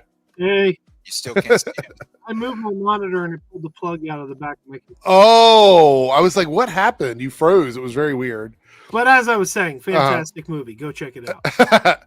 All right. So we got this thing here, this article from Forbes, and I'm scrolling through it. And one of the things I always look for when these kinds of articles come out is where is this information coming from?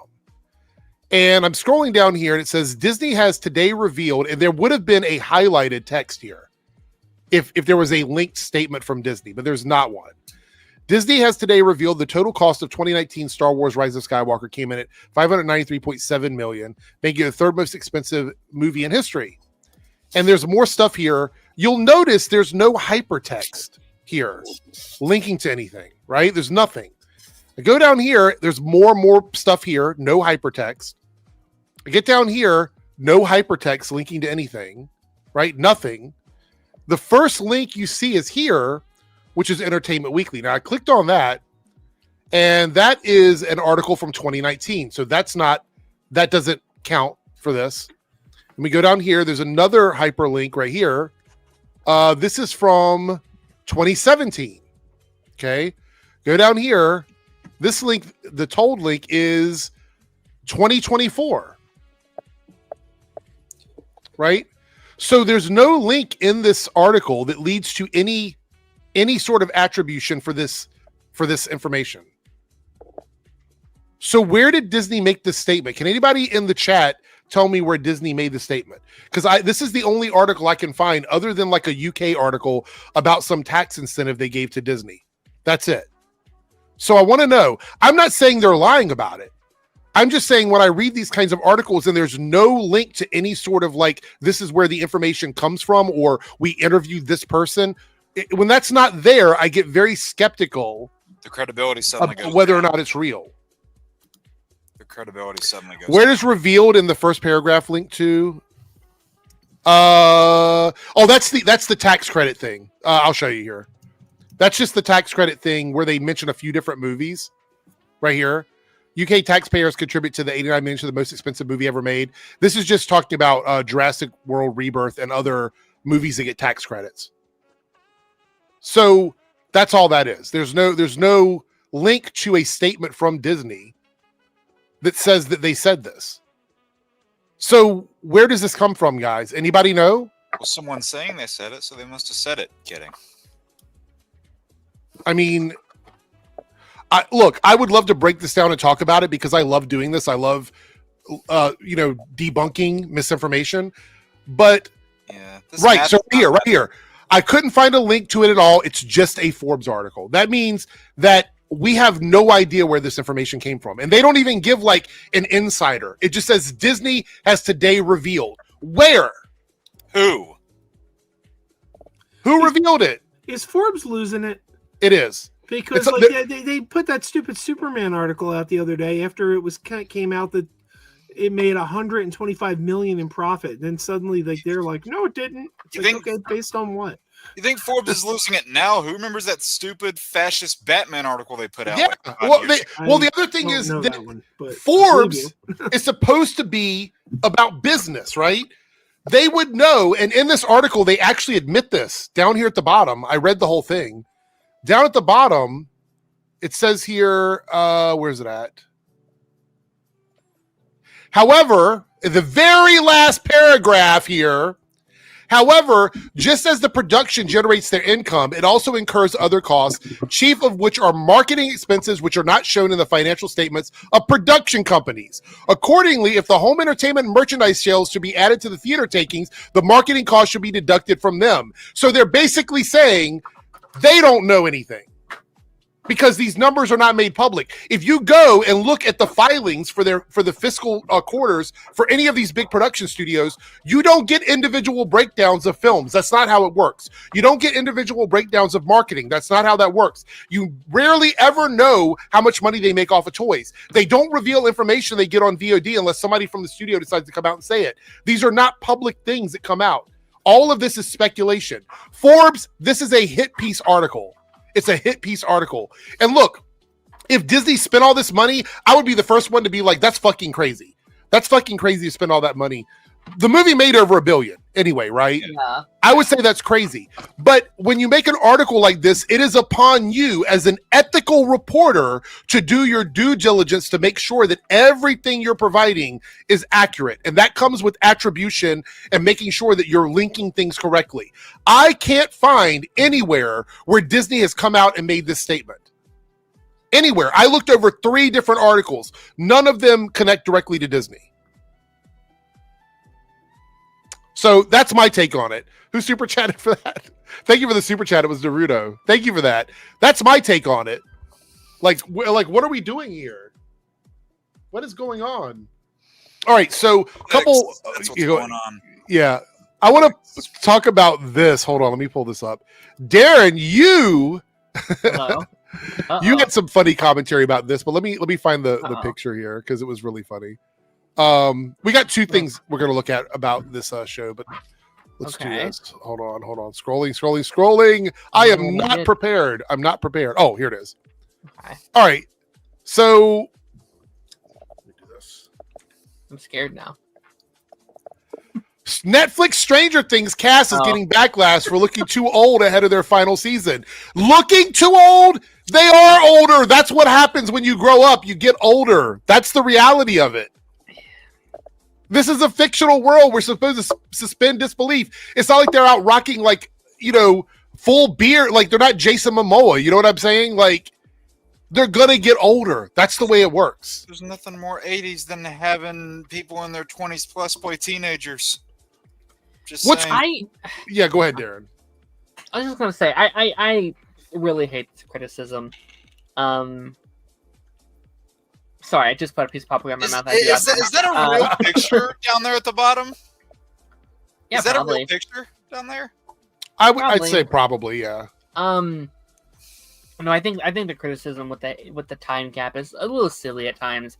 Well, yes, is 8 almost 9 years for 5 seasons of TV a lot? Which honestly, there's a fair criticism about that. Like there's a fair criticism about that. Like there's a conversation to be had there because a lot of things did play into it, but that's my big thing where it's like, okay, from season 1 to season 2, there was a big gap already. There was almost like a 2-year gap there. That was the one.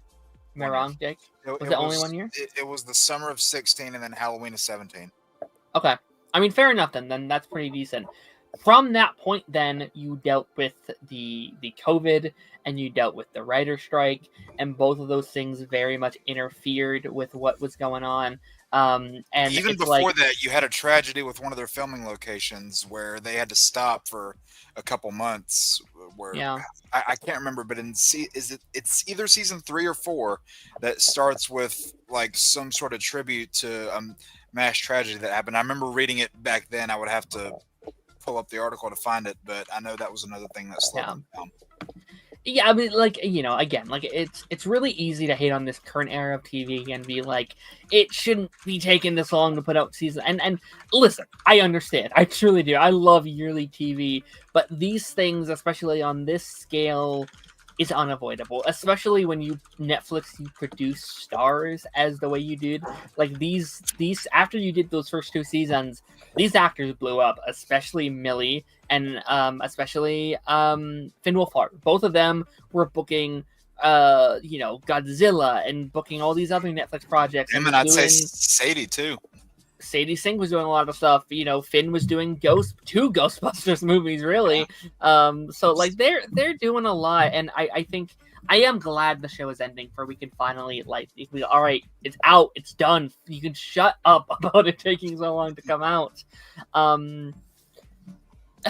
I think it's just kind of the run of the cards at this point. I think you have to take it as it goes, and this is the cards that they've been dealt. And I think considering they've had a great run, like there still has not been, in my opinion, a bad season of Stranger Things, and I think with what they had to go through, they easily could have. So yeah. I mean, I think the weakest is probably 3, but I wouldn't call it a bad season. Okay, so before we wrap up talking about this, does anybody like the episode with 11 going into the city to meet the other kids? I would have if it wasn't a one-off. I barely remember it. It's been too many years. If not for that episode and the fact that they never did anything with it, if not for that, can I admit something? I actually really liked that episode. I wanted more from it. I know people hate it, but I wanted to see more of that storyline, and they just never did anything with it. That's the thing. That's why I'm frustrated, because I don't hate the episode on its own. I'm just upset they never went anywhere with it, because that's such a fascinating thing that they could either tie into a future season, have its own arc, or revisit it periodically and then have it pay off somewhere, but they haven't done either one of those things. Yeah, and the momentum of that season was just going, and then it stopped with that episode. Yeah. And then I think the finale was either an episode or in the next episode or after that, and it's just like it was the next one. Yeah. And I love season 2, but man, that episode, it's frustrating. But like, also, I think it's blown way out of proportion. Like, it is easily my least favorite episode of the whole show. But like, people act like that episode killed their mother and like, you know, fried their dog. It's like, again, like one bad-ish episode or even just mid-episode doesn't drag down the whole season. And not for me. I don't feel that way at all. Yeah. I don't even know if I'd call that one the worst, to be honest. I don't know. There's a lot of people who think it is. It's the only episode I don't like. Yeah, I was gonna say, a lot of people have told me that they don't like it. I like it though. I think it's a good episode. I just never follow up on it. I don't know. Mine would probably be like one of those early season 3 episodes. Season 3 is in my top 2. I love season 3. That's fair. I mean, I don't dislike it either. It's my least favorite out of the 4, but I still enjoyed the season. I think season 4 was my least favorite season. Too much spinning our wheels. That's my favorite season. That's my hot take. I think each season gets a little better. Really? But like that, I am in the minority with that take. I am like on the other side of it, and that's fine. My potentially a harder take. Season 2 was my favorite until season 4 came out, and I love 4, man. I know a lot of people who were not connecting with season 2, but I really enjoy that season. I think 3 is my favorite. It's set in a mall. Everyone has it. Yeah. I love 3 though. I love the vibes of 3. You got Hopper in a Hawaiian shirt. Come on. I do love the mall stuff. All right. So the next one, I haven't used this in a while. So be prepared for loud noises. Well, not super loud, but louder than where we're at now. Because I feel like this topic. This was a requested topic. I talked about it earlier when I was streaming on. By the way, StreamYard now lets you stream on vertical. You can do like a shorts live stream, which I tried earlier, which is kind of cool. But I talked about this briefly there. We're going to talk about it here, and then we're going to move on to the. We have one more trailer I'm going to look at, I think, and then we'll talk about the leak stuff from Comic-Con. Here we go.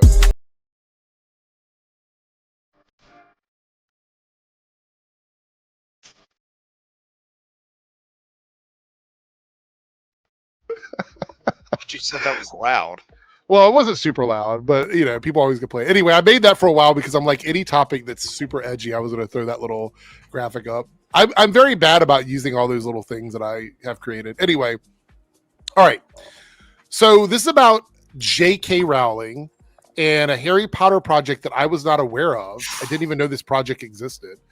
Keira Knightley said that before joining the voice cast of Audible's Harry Potter, the full cast audio editions. I don't know what that even is. It just reading the books? Is that all it is? It's just they're telling the story from the books and they're just reading from the books. First I'm hearing of it. I'm guessing what it is. She was not aware of the fan boycott of all things Harry Potter over J.K. Rowling's statements about the transgender community. I'm going to put my foot on both sides of the fence on this because I think it's really interesting here. I think Keira Knightley sits on Twitter and Reddit and reads stuff about J.K. Rowling? No, I don't think she does, right? So I get that part of that. But I can't imagine with all of the stuff that's happened recently that she had not heard a peep of this when she signed up to be on this in this book. Like, even that's been going on, not just recently. Right. So whether or not she has a problem with it, I don't know if I believe that she didn't know about it. Like, I feel like she had to at least have heard something. Maybe not specific details. Like, maybe people didn't say this is exactly what J.K. Rowling was doing, but just the fact that the controversy existed, I think that's a little weird. And around the time whenever Hogwarts Legacy came out, it was blowing back up. Cody says pretty much, yeah, it's already fully recorded. So it is just a reading of the of the series. Okay. I can't wait to hear how that one line in Goblet of Fire is read. Oh my gosh. And then she goes on to say, which by the way, I want to point out, there's a full interview here with her in Variety, and Variety's been running this quote for the last 24 hours. Like, this has been the quote they've been running. They know what they're doing. They know what they're doing. And we're here talking about it because they know what they're doing. Keira says, I think we're all living in a period of time right now where we're all going to have to figure out a way, figure out how to live together. I don't disagree with that. I do understand where she's coming from that, but I think it's misguided based on the next part of the statement. Aren't we? ? And we've got very different opinions. That's the part where I'm like, okay, I hope we can all find respect. Please point that towards J.K. Rowling. Like, if you want us to all live together without fighting and have common decency for each other, you need to say that to the person that you say you didn't know was the problem starter. You know what I'm saying? Am I right here? Am I right about this? We cannot be... I'm sorry. I think enough time has passed. People need to know better. We cannot keep giving excuses to bigots. Like, that time is over. That time has passed. I think people have been giving enough chances, and I think we are giving them more respect and more honor than they deserve. Every time I do this, I'm saying too little about it. You know what I mean? Should I be more aggressive about it? I don't know, because I didn't take her as being this kind of person. Maybe this was how she always has been. Maybe she's always said stuff like this. I don't know. Back in the day when she was in... Wait, was she in the first prequel or the second one? Which one was she in? In the prequels, she was in the first one. Okay. Because she played Cebu, whatever. She played Padme's bodyguard double. Yeah. Double Amidala. She looks a lot like Natalie Portman, by the way. So I mean, that was the thought. Yeah, that was probably the thought that they went into it with. But I will say this: like, all of the anger, and I will keep repeating myself on this point. When you are as rich as J.K. Rowling is, you choose to be hateful. You choose to be hateful. Because if I had that much money, I would not be talking about anybody's shit. I would be living my life and being happy, drinking as much as I want to drink, taking as many trips I want to take. I would not be concerned with culture war shit on Twitter, which is where this all started. How do you have that much money and you spend all your days arguing with people on Twitter? That's the weird thing. Like, I look, and I'm not even a big Potter fan, but like, when I see those movies or the little I've read of those books, it's very much the anti thing of what she keeps on spewing about these past few years. So it's just like, it's like, are you like subconsciously a left wing liberal and whatnot, or like what's the deal with it? And I don't know, Keira Knightley. I don't know how much she's aware of the news or of social media or of stuff. When I would think, as someone who's been doing it for a while, when I join something, anything big or small, I would do a modicum of research. Well, that's also what your agent and your publicist should be doing for you as well before you say yes to anything. And especially something as big as Harry Potter, which I feel bad for the Potter fan base who don't think like J.K. because when we think of Harry Potter now, it's like the first thing of like, oh yeah, it's like it's the anti, Star Wars, it's the anti Star Trek of it all right now with the creator, and it's just like. I mean, I've been able to block a lot of that out. It's people always want to throw that whole mindset out there of and I'm not saying these are blanket things that you can always agree with 100% of the time because it's a very gray area, but people want to throw out, separate art from artists, the story's bigger than one person, those sort of things. And I get it, but that's not always easy to just blindly agree with.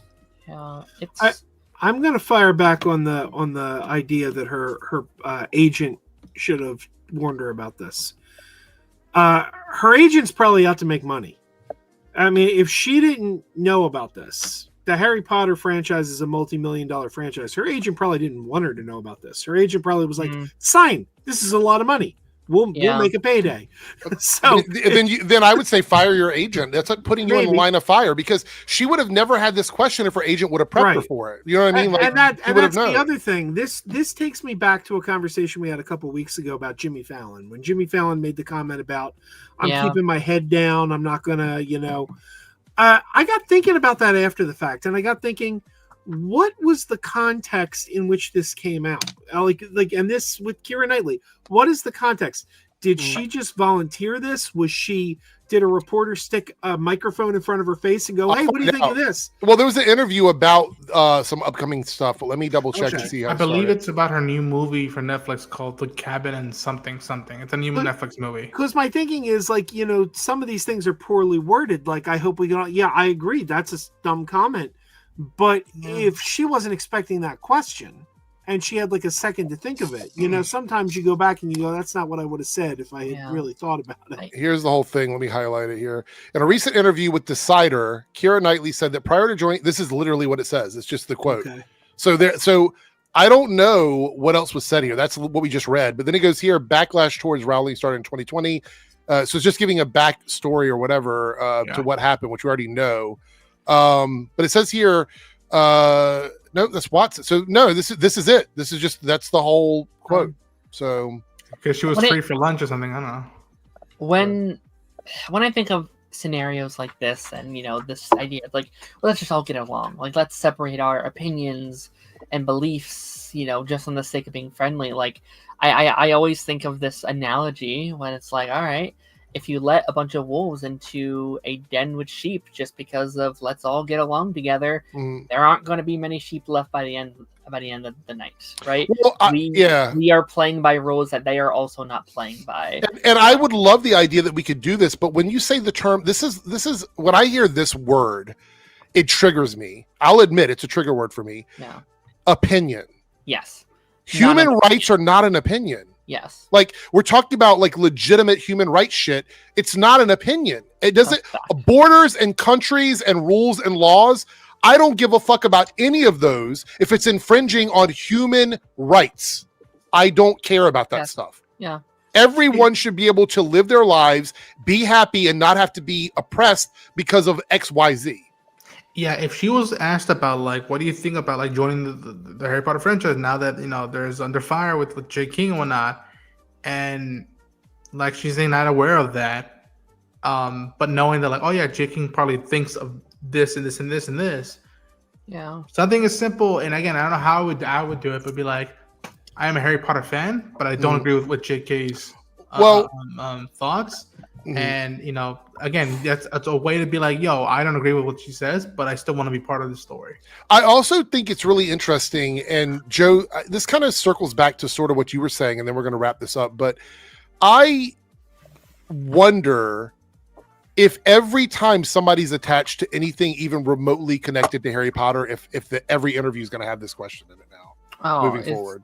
Marketing for that show is going to be a mess. It's going to be a disaster. Yeah. By the way, what's his name? Lithgow. He said the same thing. He said he wasn't aware of the controversy. Yeah. So I think that's believable. I think if you're not really tuned in, I absolutely think that individually they don't know about this stuff. But I also think it's a little sus that you haven't heard something in the industry about it, because I know for a fact in my business, I don't work at all the different nightclubs around here. But my friends that do work there, and I hear stuff about that from those other places, even if I'm not aware of them. I can't imagine being an actor in Hollywood and not hearing at all one smidgen about something as controversial as this. I just word of mouth goes around, and especially this, Harry Potter is as British as it gets. You would think the Brits would be yo, what the fuck, the Wizarding World is fucked up right now. What the fuck are we gonna do? Yeah. It's I will say,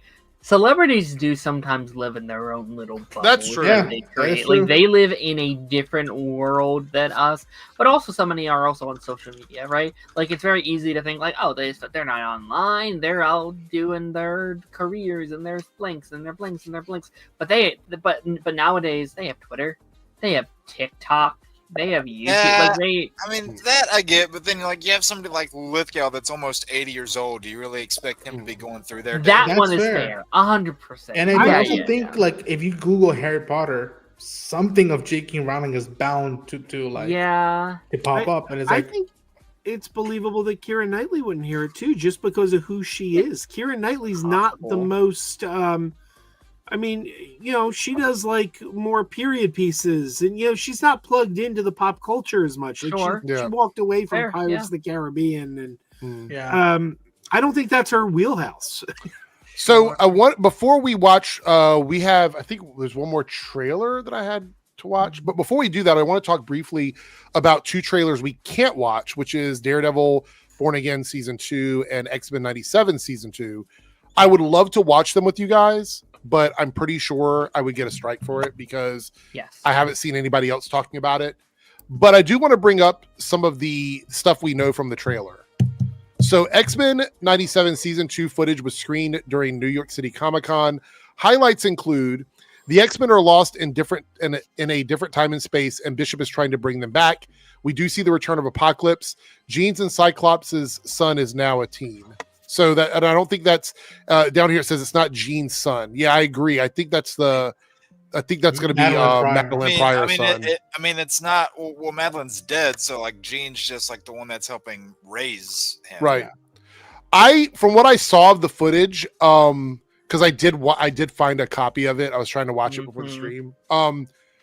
I'm really excited for it. We get the Grant Morrison, Frank Quietly designs and run partially, which Bo DeMeo did say they were going to be using that for season 2. Yeah, that's a little bit worrisome for me personally, because I really don't like the Frank Quietly. I don't like Frank Quietly's art either. I know a lot of people do. I don't like it. And the only art of his I like is one particular DC story, and we've already talked about that. All-Star Superman. That's the only one. That's the only one. Yeah. I'm gonna buy the omnibus pretty soon. I'm looking at it down. And maybe that's a hot take, but whenever you see them get into these suits here at the end of season 1, people thought that a lot of these suits were upgrades, but then I saw them kind of knocking on the Cyclops and Jean suits. Now, I love the Cyclops look with the chest strap and the open hair, but I fucking love this Cyclops design. It's like that one and this. This is my favorite one. This is my favorite Cyclops design, next to the one from the 90s. So what I love about this design is that it's different. It's not astonishing, because what Astonishing did is that it was all blue. There were no yellow trunks, and it was the pair of yellow lines going all the way down. Yeah. This was the classic one from before 90s. That's the one from the relaunch in 1975. Yeah. Giant size. Yeah. Okay. Also, we got to see Daredevil Born Again Season 2. My girl is back, baby. Jessica Jones. I was so excited to see her in that trailer because we knew she was coming back anyway. I mean, it's pretty much the worst kept secret. But when I saw her, I was like, oh my God. I have to say, I'm so excited for what this means for Marvel TV if we're going to bring all these people back into the fold, because the Netflix shows, that universe was one of my favorite little pocket Marvel universes. That was special. I really do believe what we are doing, and I said this over on my stream earlier, but I think what we may be doing is that, okay, you introduced Punisher and Born Again Season 1 shortly after you announced the special presentation. I would not be shocked in the slightest if sometime later this year they announce, Jessica Jones special presentation 2027, whatever, a couple years down the line. A Luke Cage and Iron Fist special presentation. Heroes for Hire. 2029.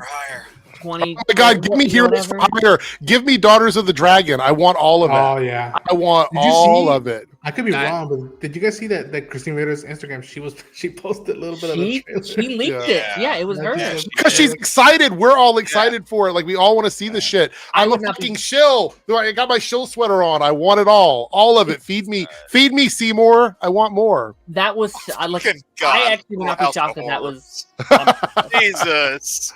I love that movie. I love that movie back in the day. It's one of my favorite movies. Oh no, that movie's great. Little Shop of Horrors. One of my favorite movies of all time. Director's cut ending's better than the theatrical ending. I know, the one where they actually do the space, like the giant, like Audrey too. Yeah. I haven't seen that movie in a long time. Years ago, I interviewed Marty Robinson, who he's best known for playing Snuffleupagus on Sesame Street, but he was the designer of the puppet. Well, he was the designer of the original Audrey 2 puppet from the original stage production from the early 80s. and I asked him which ending he preferred, and he said the play ending, the director's cut ending. He said you can't make a deal with the devil and have a happy ending. Right. I need to see. I don't think I've ever seen the director's cut ending for it, so I have to go check that out. I don't think I've ever seen that. I remember as a kid just loving that movie. I watched it so many times on VHS. So Darren, you sent this over. Matter of fact, I'm going to put a bookmark here because we might use this later on. But this is the upcoming Marvel Disney Plus releases in 2026. So we have Wonder Man on, this is updated, obviously. Wonder Man, January 27th, 2026. Daredevil Born Again Season 2 in March of 2026. X-Men 97 Season 2, summer of, it's going to be a summer show. I'm so excited for that. Yeah. Your Friendly Neighborhood Spider-Man in fall, and then Vision Quest at the end of the year. We don't know it's the end of the year. It's coming out sometime Rumors next year, right? It's also fall. Okay. Yeah. I'm sorry. I'm excited for Spider-Man. X-Men 97 is taking my heart this summer. I just say, as much as I'm ready for the movies, fuck the movies. I would be good with this for my Marvel stuff next year. All of this is exciting for me. Again, I want to see the movies, but this has to be really excited. Is there any? Obviously, Jake, X-Men 97 is your number one. Yeah. Does anybody else have any alternate number ones? We also have the Punisher specials coming out, right? Yeah. Sure. Yep. Okay. There is now that Wonder Man, and I was talking about this when you went to the other room earlier, but now that Wonder Man is in January, there are 8 Marvel projects coming out next year, which was the same amount they had this year. We're slowing down a little bit, and they're just doing the same thing again, which I'm not mad about it. I'm going to watch all of them. I'm happy. Yeah, I'm excited. What about you, Roden, or Darren? Which one are you looking forward to, matter of fact? Which one is your big one? Oh, X-Men is my most anticipated project in general next year. Out of every other thing that's coming out, X-Men 97 is my number one. I cannot wait. That leaked trailer, I'm so depressed now because that's one of the most beautiful things I've seen in a minute. It's so gorgeous, and I'm like, I have to wait an entire year? I know, it's torture. It's absolute torture. I haven't fully seen it, but I did see a shot that... I saw one single frame. I would love to show the whole thing here, but we would get in so much trouble if I did it. I'll just say this. If you're a Wolverine fan, I was like, it was the Rick Dalton moment. Like, oh... And then I'm like, fuck, I can't watch it. I have to watch So yours is X-Men 97 as well? That's what you're... I love Daredevil. I'm interested with Wonder Man and Vision Quest. I'm gonna step on the side here and give maybe an edgy answer because I love the first season so much. Your Friendly Neighborhood Spider-Man Season 2 is my most excited one because I really love that first season. Outside of the Spider-Verse movies, that was my favorite Spider-Man thing, like in terms of like what I've seen recently. No shade to Tom Holland. No shade to him at all, but the Friendly Neighborhood Spider-Man surprised me in ways I didn't expect. X-Men 97 is amazing, but I want to show some love to something else that I'm really looking forward to, and that is Friendly Neighborhood Spider-Man. Joe, is there anything in this lineup? I know you said Wonder Man was something that you were looking forward to. But... Wonder Man and Vision Quest are my two top ones. Okay. Vision Quest, I think there's 3 MCU TV shows that are... in that WandaVision world? Yeah, there's 3 MCU shows that I think are head and shoulders above the rest. And that is WandaVision, She-Hulk, and Agatha All Along. And 2 of those tie into WandaVision or to Vision Quest. Well, apparently there's rumor that Agatha and Wiccan will be in Vision Quest. They're going to show up in Vision Quest. Yeah, I heard that too. Tommy was just casted for it. Yeah. So yeah, and I think, not to cut you off, Joe, I'm so sorry. But I do think Vision Quest is a much bigger show than people are giving it credit for. Yeah. I think the Young Avengers are firmed here. Oh, I think we end this show with either them set up or a major tease of what that is. Well, wasn't Vision Quest delayed? Wasn't that another show that was delayed for a while? Like, I feel like good bit, yeah. Another worst kept secret. It's like everybody knew that fucking show was coming out. And that's Terry Matalas, right? Oh yes. I do have a slight concern with Terry Matalas. Season 3 of Picard. Now, not that he can do this with Vision Quest, really, but season 3 of Picard was nothing but fan service to the point where it got ridiculous. Hey, here's a cameo appearance by Odo's Bucket. Really? But we're getting no. I don't know. On the 2. Jarvis is back from Agent Carter. Oh, yeah. The Bat Fam trailer. That's what I was going to look at. We have the Bat Fam trailer. So not Invincible? No, it's kidding. Wait, Invincible trailer dropped? Yeah, it's a teaser. It's a teaser, but it's not one of those like table. Wait for the trailer. But shout out to Lee Pace for playing Thrag, which I was like, yeah. It's exciting. It's a really good. It's no new information, but what I will say, come March is an exciting time because we will have Daredevil, Born Again, and Invincible at the same time week to week. That is exciting. That's going to be such a good era for us. So, yearning out every week. Naruto jumping in with a $5 super chat. I saw this the other day. Could somebody fill me in on this? I find it bizarre that Netflix removed the Netflix original icon from their website. Like, what's the situation with that? Does anybody know? It's just all gone. They just got rid of all of it, which that's scary. I don't know what that means. I mean, are they just accepting that they're just buying content from other people now? Is that what that is? Or like, I'm not totally sure what that means. I'm afraid that they're going to be like, oh, Oregon is New Black. Oh, tax write-off. The sex education tax write-off. I don't know. That's me jumping to the worst scenario possible. But also, it's like, I wouldn't put it past a corporation to get a little bit more money, like. All right, it says here Netflix is removing its original branding as part of a UI redesign, so it has nothing to do with with anything getting taken away. Okay.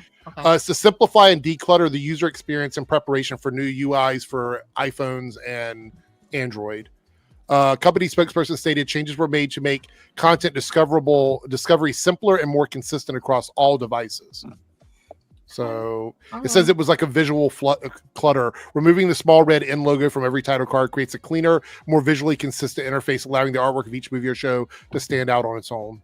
So let's hope they're not lying to us, but I feel like there could be a lie in there somewhere. I don't know. I still like it. I still think it's nice to know. I hear that and then seeing the thing pop up on the screen. Yeah. I think it. Yeah. Okay, I have to talk about this before we watch the trailer, and then we're going to do our list. Lone Wolf coming in with a $2 super chat. Did you see Agent of S.H.I.E.L.D. tweet being canon? Yes, Coulson went the fuck off. I love the fact that he did that. When Clark said that, I was like, wait, hold on. Like, awesome. What the fuck?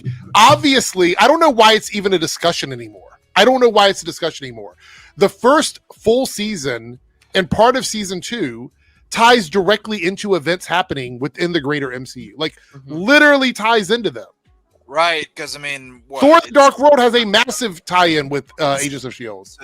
What is it? Season 1 of Agents of S.H.I.E.L.D. They're dealing with the fallout from not only Dark World but also Winter Soldier. Yeah. I think the problem is people get confused when they do that jump forward in time and they start doing all the time travel stuff. That confuses people, but it's still canon to the MCU in my opinion. Those people characters in that show that got snapped and then they dealt with that. Did that not happen? Yeah. No, they didn't. Oh no, not that one. But that's because of they were in the future when that happened. But they clearly explain it at the end, because did they separate from the main timeline? Yes. The ending of the show is literally them returning to their original timeline. That is the plot of the final episode of Agents of S.H.I.E.L.D. And it's clearly the people that are like, it's not canon, clearly did not watch the show. They did not watch its entirety. Because if you did, you would want it to be canon. You would want that shit. I just feel like there's a lot of weird hate for the show being in canon. Anyway, what do you say, Joe? Go ahead. You're muted. Joe. Shamir's been doing that. It's weird. I blame Kevin Feige. And I like Kevin Feige. Kevin Feige's great. But I feel like he and Ike Perlmutter, who let's face it, Ike Perlmutter's an asshole. But I feel like missing comments. And who lost the fans. Yeah. Because I feel like Feige did not want the TV stuff canon, and once he got control, he took an attitude of, I'm not going to acknowledge the TV. And if you look at what happened on shows like Hawkeye and WandaVision, Feige went out of his way to contradict Agents of S.H.I.E.L.D. That's true. He did. Darkhold looked different. He revealed that Hawkeye's wife was Mockingbird, despite the fact that we met Mockingbird on Agents of S.H.I.E.L.D. And I don't like it. I think that, the fans are the ones that lose out there, because we were sold that show with the hashtag it's all connected. Yeah. So I get that, maybe that's not what Feige wanted, but I don't like that he did that. To me, that was kind of, it was the fans who suffer there. Yeah. He actually, this is a quote, "Go fuck yourself. We're proud of what we did." Like, it's pretty funny. That's pretty funny. I don't know. I'm happy about it. But you're right. A lot of the confusion came from the top end. It really was the top end that kind of did that. The Darren dropped out for some reason. I'm not sure what happened. I think he'll be back. What is going on tonight with the internet around the country? To be fair, it wasn't my internet. I pulled the plug. Literally. Look, Dalton says, if you want a show to be non-canon, there's Inhumans. Yeah, I'm totally okay with that being erased from all of the MCU history. I felt bad. That cast could have been... That cast, man. I think the cast was solid, honestly. Welcome back, Darren. Was there talking about Field or having you wrapped? We just wrapped it up. All right. Let's watch this trailer for Bat Fam, one of the shows that we're not sure what it's going to look like. So we're going to finally get... Well, we kind of knew it was going to look like the Christmas special, but I want to see what the show's vibe is. Like, I've seen a lot of people trashing it. I have a feeling it might be geared towards like a very young audience. So let's find out what this is. This might be removed on playback. Matter of fact, let me go ahead and bookmark it here just in case, so I can take it out later. No, it's not DCU. Just for the person asking. All right, so this is Bat Fam trailer, and let's go. On the streets of Gotham City, he's Batman. But at home, Selena, which one of these screams fun? he's Dad? I swear cleaning up Gotham was easier. Oh my God. This game night is going to be a great way to welcome all the new members of the family. What do you think about the new digs, Flame? Whoa, I'm excited too, but what's the language? Oops, sorry I'm late. Man, Bat? Hey, this pea kind of looks like Alfred. Oh, biscuits. Uncle Alfred! Careful, Alicia. We've got a tight schedule today. Bruce, sometimes not planning fun is fun.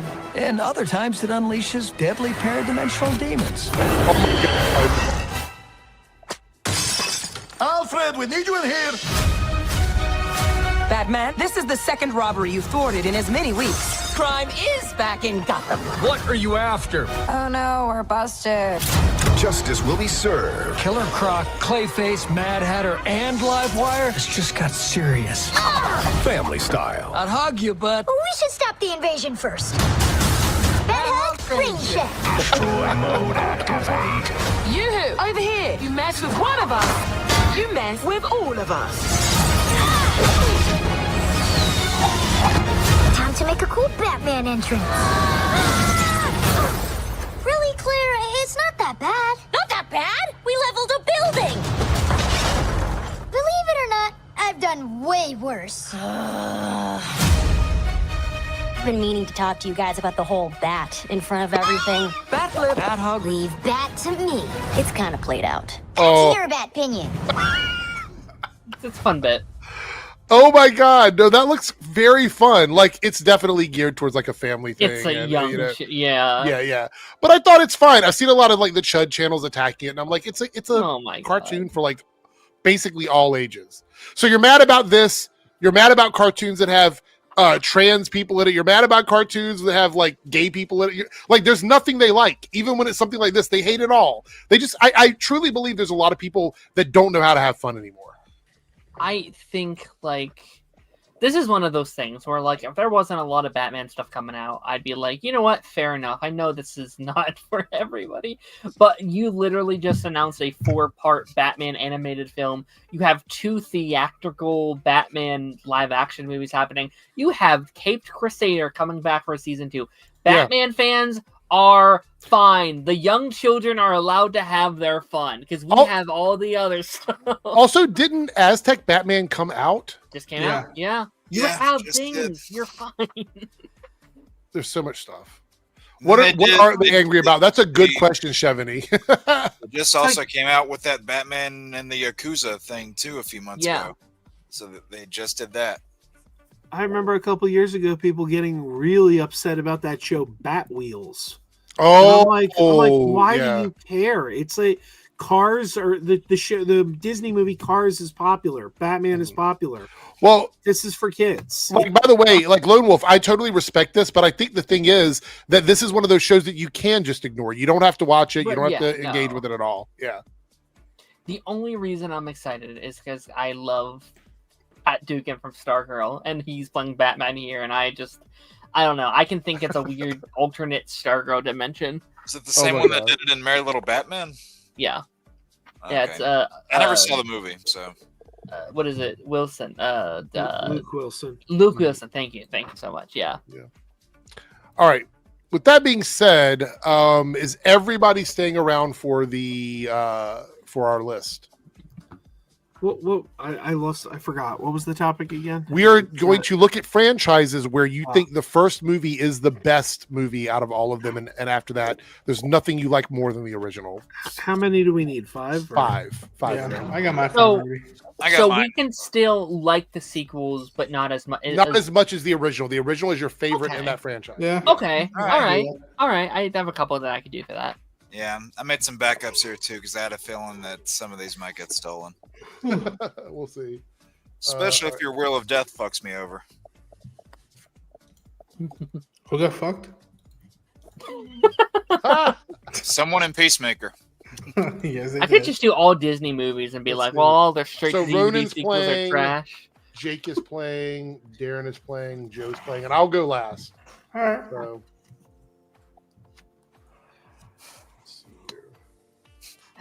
Darren, someone's trying to make a premonition in the comments.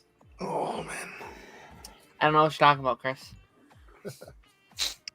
And 3Dub, you're in the chat. So 3Dub, give us your list in the chat when we're done if you want. Like type it out and send it in if you want. Before we do this, we have reached the goal. So let's go ahead and see what the next, well, not the next one, but what we won today. Here were the choices on the list. You guys can vote while I'm reading them out because we hit the goal tonight. Thank you guys so much for all your donations. So these are discussion topics. They're not lists. So basically, these will just be topics where you can bring your own like opinions to the board. The future of the DCU. Okay, we're going to talk about like everything we want, everything we don't want, what our speculations are. We'll look at stuff that's been announced, stuff that may be coming out, but we don't know, things that were canceled. Marvel 2027 and beyond. So what we would like to see and what we predict for the Marvel. Yes. Okay. Ooh, yeah, I like that. Okay. The next one is fidelity or freedom, which works. Basically, when do we keep things the same from one project to the next, and when do we change them? So, if Batman never kills in the comics, does he always do that in the movies, or should we leave a little wiggle room for people to do those things in projects? And what was that, Jake? Say everyone except Pattinson yet has done it. So yeah. The last one is miscast actors in leading roles. So we're just going to talk about the people that we think have been miscast in roles, and we'll do it all sort of like throughout a chat. These aren't lists. So you just write down a few things that you want to talk about, which whichever one wins, right? So guys, go ahead and vote because we're going to be spinning the wheel here in a moment. This is in the Reloaded chat, by the way. Also, if you're looking for some gift ideas, I'm going to shill my shill merchandise. So this is the shill sweater, as you guys can see. It is on my website. You can go buy it there, or the I'm Bored hat, which is also on my website. All of your proceeds go in my pocket. So it's a very good cause. With that, I ain't too brown to beg, as TLC would say. Pizza money. Absolutely. As a matter of fact, I have half a pizza in the other room and I have to pay for it. So it'd be a good time for somebody to buy a sweater right now. I have pizza in the fridge right now. I had pizza tonight. Yeah. Anyway. All right. So let's spin the wheel and then we're gonna see the order. Actually, let's go ahead and figure out which one won. We'll do that first. We will be discussing, according to the chat, with 54% overwhelmingly voted for the future of the DCU. Okay. So we're going to be talking about that. That'll be one of our topics. Damn it. We have to hear Jake talk about Wildcat again. Hey, jury has a verdict. I'll wear the shirt. All right. Let's see. I also want to point out, we didn't talk about it earlier, but did you guys see that Warner Brothers Discovery declined Paramount on buying them out? Yeah. They're like, no, thank you. Yeah, So, they weren't for sale. Like, this is the first good year they've had in a while. They're not going to sell. Yeah, I don't think they are either. We'll see what's going to happen with that. All right. Let's do the wheel here. That was a big yawn, Ronan. My bad. I will go last, so that way if people take stuff, I will have to change mine. But the last few times, I haven't had to change anything. You guys have left me all of my choices. So we'll see what happens this time. This time. Oh, so you're predicting I'm going to lose some? Yeah. All right. Speaking of predicting, who do we think in the chat, who do we think is going to go first on this list? I'm curious to where the Ronan. I'll say Ronan. All right. Oh, 2 on Ronan.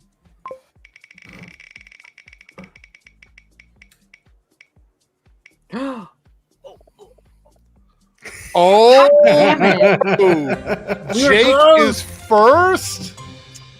Wow. Good old reliable Jake. I'm terrified, Jake. I like being me. All right, here we go. I bet you do. Who's going to get it? Who's getting this one? Aaron. I'm kidding. It's amazing. Freedom says I'm not there. That's why. Ronan is second. I don't have to move Ronan at all. Right?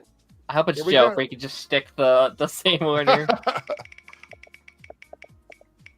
I kind of know one of the choices Darren is going to make, honestly. There it is. And there we go. So we have our order. Wow, that required almost no movement. All right. So what we're going to do is everybody will go around and say one. We're doing no honorable mentions because I'm not going to stay here for another hour. So we're just going to go through and do our choices. And you give a little, give a bit of a reason. Jake, somebody told me that you spoil several things for them because you say too much sometimes about the things that you love.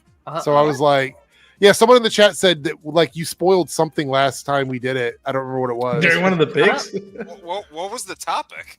It was like a best of something list, and you spoiled a movie or a TV show or something like that. And I was like, well, they should be caught up. That's on them. I feel the same way, but I told them I would relay. I told them I would relay the message to Jake, so I did. So spoil even more now, Jake. Spend 15 minutes on for each all top comments note. and complaints, please contact the manufacturers. Also, by the way, there's a TV show on. Yeah, there's a TV show called The Chair Company on HBO Max that just came out today.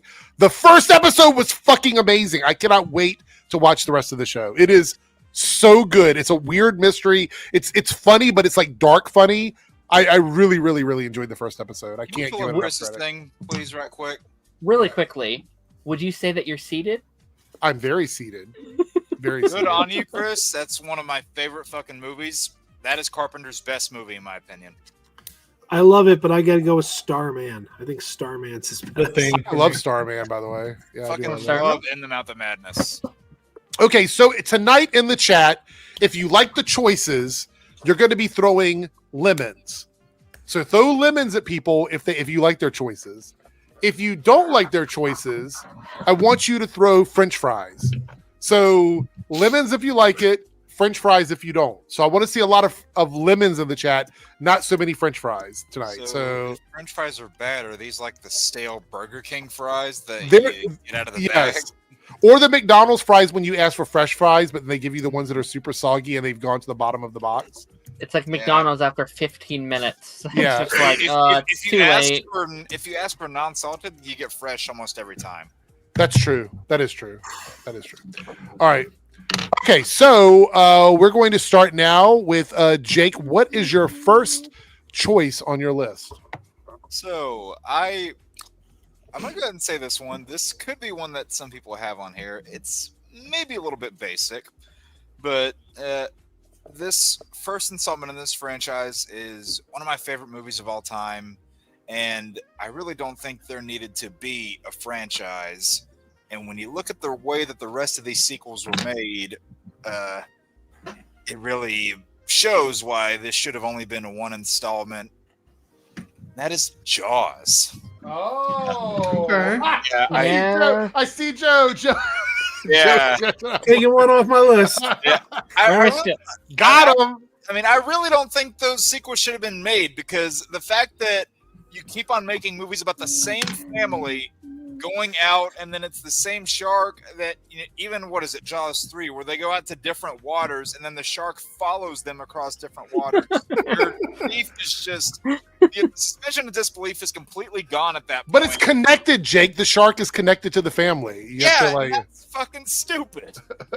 And it's funny. You have things like, Jaws 2 and 3. Jaws 2 is a well-made bad idea. It's a properly made bad idea. That's like bad idea, good execution. It's good idea, bad execution. 499. Should it be the other way around? Old saying is when life gives you lemons. I was thinking that when you said. Okay, all right. We're gonna make it really confusing. If you like what they're doing, throw French fries, but only the good ones, the fresh ones, non-salted from McDonald's. Throw those French fries. If you don't like what they're saying, you throw lemons, which means, Jake, you just had a bunch of people tell you they didn't like your choice because now we switched it up. So all those lemons, psychology on my ass. All those lemons are for how bad the choice is. So fries are good, lemons are bad. Thank you, Staggervore, for making it more complicated. But it's okay because Jake's going to make lemonade. That's true. I already have lemonade. But no, I had to go with that one. I don't think that's lemonade. That first Jaws is fantastic, and it should have just remained a standalone movie. Okay. And you didn't spoil the ending for anybody, so that's good. Kind of did. Jaws doesn't die at the end of the first movie, so that's a spoiler. Yeah. All right, Roden, what is your first choice? I'm going to go with The Incredibles. God damn it, Roden. Got him. Yeah, it's damn near probably a perfect movie in my opinion. Yeah. And I think it still holds up. It's one of the tentpoles of Pixar. It's, in my opinion, one of the tentpoles of Disney. I really, 2 was a fascinating thing. I remember being like, no, I still think the first one is better, and God help him with the third one. That's the thing. I had fun with 2.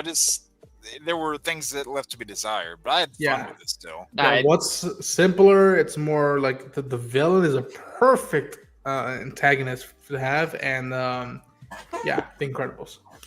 Okay, that brings us to Crazy Joe, who's probably going to give us a crazy answer. I have a feeling it's coming here. Well, I don't know. I have a feeling some people are going to be crossing things off their list when I give my number 5. Okay, here we go. I don't know that anyone's going to disagree with this. Highlander. Okay. They say there can be only one. There should have been only one. But you didn't like the direction of that franchise after the first movie? Look, we'll give them the TV series, but when it comes to the movies, no, and the TV show doesn't even make sense because he won the prize at the end of the first movie. How do you continue? There's only one, but you still continue on after that. Yeah. So there we go.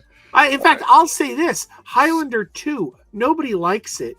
The planet Zeist, where they come down, they're aliens. They come down. It's not good. It's not good. But you know what? It's logical, at least, because at least you found a way to explain why there's suddenly more immortals. Because at the end of the first movie, there's no more immortals. You had to find a way out of that hole. Was it good? No, it was garbage. But at least you offered an explanation. So I tip my hat to them there and then still give it a thumbs down. So. All right. Well, there we go. That brings us to Darren with your first choice. I know you had to scratch one off, so hopefully you have some backups. A couple extras, yeah. Okay. This one, I don't know. You guys may either agree with me or this might be a hot take because this is a very big franchise. I know some people like some of the sequels and the spin-offs, and some people really like those. But to me, nothing, not a single one of these sequels even comes close to living up to the first one, which is one of the greatest movies of all time, the Jurassic Park franchise. I knew it. I knew he was going to say that. I didn't put it on my list because I knew someone was going to say it. I knew for sure someone was going to say it. It's just like, listen, there's some fun stuff in there. They're not all bad. Actually, I think most of them are like pretty okay. They're like middle of the road. That first movie, though, set the bar so unbelievably high off the ground that no matter how hard the others jumped, they could just not reach it. So they would either reach like okay status to sometimes just awful status. So Okay. That's where I'm at with it. All right, so we've done one round, and my list is still solid. Solid. So I don't think you guys are going to get anything on my list, but we'll see. All right, Jake, we're coming in with your second one. Go for it. So this is another one of the most popular franchises that has been going on for a while, and there are the other decent films in this franchise, and then there are some hated films in this franchise. But again, kind of like Darren said, I don't think any of them managed to either recapture what made the initial installment so good, or they have just felt like a blatant, lazy attempt at rehashing the first one. Okay. And that's Halloween. Oh. I think the first Halloween is still by far. You don't like Halloween 3? No. Okay. No, I don't. But that's my favorite of the franchise. Oh, there we go. I had tickets to see Halloween 3 at the drive-in last weekend, and it rained. That was hard. Oh God. There you go. No, I think that first film, and there are other films on my list here that I share this same exact sentiment with, but the simplistic nature of it is, I think, what really works in its favor, and the fact that it's standing out from a filmmaking standpoint and its style. And yeah, the narrative is a little bit simplified, but it's the way that it's presented, the way it's shot, the music. I mean, the opening sequence sets the tone right there for the rest of the film, and the way it ends with that shot of Jamie Lee Curtis just sitting on the kitchen floor, and it goes into credits through that. I love the way it transitions. And yeah, does it maybe fall into the trope of would a movie character really be this stupid? Maybe. I mean, it's not as bad as somebody, trying to crawl through a dog door to escape, but that's different. But no, there are some okay Halloween movies. Then you have ones like Halloween Kills, which, yeah. But no, I love that first film to bits, and it will forever, I think, be my favorite in that franchise. All right, so that brings us to Ronan. I'm gonna go with probably my favorite Spielberg movie, and probably his best, in my opinion, which is Raiders of the Lost Ark. I think it's the best Indiana Jones movie. I'm not saying that the rest are bad, but doesn't get, I think, like I said, like Incredibles near perfect movie. I think Raiders is another one where it's like damn near perfect movie. Yeah. And what a staple of like what the 80s achieved. And I think that movie also gave James Bond a run for its money. I didn't, you know what? I almost put some of those choices that you guys have on my list. I'm glad I didn't though. Like Jurassic Park and Indiana Jones, like they were options for me. Yeah. I go back and forth between Raiders and Temple, but I love both movies. With that being said, Joe, what is your second choice? My second choice is, and by the way, I love most of these movies, but the first one is the best. Ghostbusters. Yeah, I thought about that too. Yeah, I got to go with Ghostbusters. The last one, man, we were talking about Finn Wolfhard. Their Ghostbusters Frozen Empire, really good movie, but too crowded. If they do a Ghostbusters 5, they need to lose some cast members, and I think Finn Wolfhard is one of the ones that needs to go. You don't like the walking Statue of Liberty? I do. I love it. I love it. But the first one's the best. Your love is lifting. Honestly, I loved and for the record, it's not because of women. The only one I don't like is the 2016 film. But I like the other four. I love how misogynistic of you, Joe. I have some issues with Afterlife. or sexist. I don't know which one it is anymore. I just say both of them now. I'm too woke for that. Darren, what is your next option? Oh shit! It is my turn, isn't it? You don't have one? No. I have one. I need to look which one I want to choose. Okay, this one might be a hot take, and you can dismiss it as soon as I say it. I just watched these movies this year, or maybe it's beginning of last year. I don't know. I recently watched through the Matrix movies, and I only loved the first one. I thought the first one was like, it kind of blew my mind a little bit. Like it's one of the greatest movies of all time for a reason. 2 was not bad at all. I don't know. I couldn't connect with it. I couldn't get super into it. I didn't like 3 that much. I haven't done 4 because I heard it was horrible. So I was like, I'm gonna leave it be. I don't need to watch it. So, but it's the best of the sequels. Listen. I know people like 2 as well. I know people swear by that one, and please, I don't want to take that away from anyone. I just was really bored while I was watching 2, so I'm sorry to the Matrix fans out there. That's gonna be my second choice. All right. So that brings us to Jake. Wait. So let me make sure I have everybody so far. Jake, what were your first 2? I did Jaws and Halloween. All right. Ronan did Incredibles and Indiana Jones, right? Yeah. Raiders of the Lost Ark. Raiders of the Lost Ark. Joe? I did Ghostbusters. No, what was your first one? Oh, my first one was Highlander. Okay. And Darren, your 2 are? It was Matrix and Jurassic Park. Okay, I'm just keeping track in my head. Okay, there we go. All right, Jake, what is your third one?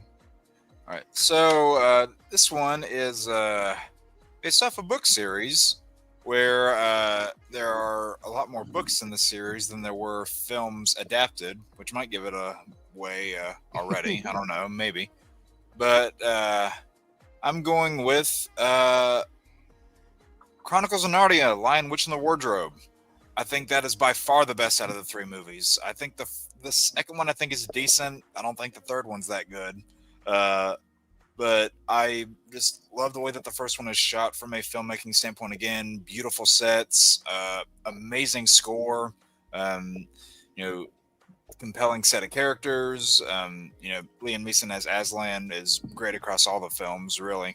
And the family dynamic between the 4 of them, I think, is really well captured in that movie. I think what loses some of the charm a little bit is I think it's in the 3rd film where Lucy comes close to like wishing herself away, and then they kind of flip that on its head and be like, hey, you shouldn't be doing this because if you wish that you're like your older sister, then you're not going to be who you are. And I don't know, some of that just kind of rubs me the wrong way, especially with what they had gone through in the past prior. But no, that first film I love. That battle sequence is still amazing. I go back and rewatch it, not like constantly, but semi-regularly. Tilda Swinton as the White Witch, love that villain. Again, the aesthetics of her ice layer, I guess, whatever you want to call it, are really well done. And she had a very threatening presence out there in that battle. Aren't they remaking this into a series? Isn't there like a Lion Witch and Wardrobe series coming out? Not a series. Yep. It's a movie. Greta Gerwig's behind it. Right. That's yeah. I'm curious to see how that's going to go, or whether or not they'll actually get further in, the books. I hear they're starting with the Magician's Nephew. That's the okay. All yeah, right. because Lion, Witch, and the Wardrobe is the 2nd book, and they made that the first movie.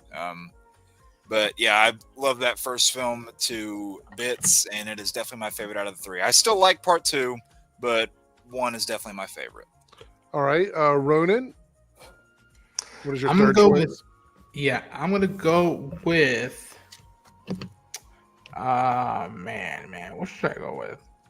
I'm gonna go with the first Back to the Future. Oh, I was thinking about that too. That's a good one. That again. People argue whether 1 or 2 is better. I know that's a big toss. Really, I like 2, but it's just I don't know. 1 is just simple. 1 is a good standalone movie. Like you can watch 1 and never watch another one. Yes, that was it. Perfect. I like 2, but I think 1 and 3 are the best. Oh, you like the Old West one? Yeah. Well, I mean, the 3 Back to the Future movies, they are tied for my favorite movie. That when people say what's your favorite movie, I'm like the trilogy. Mm-hmm. All 3. All right. Well, that brings us to Joe. What is your third choice? Planet of the Apes.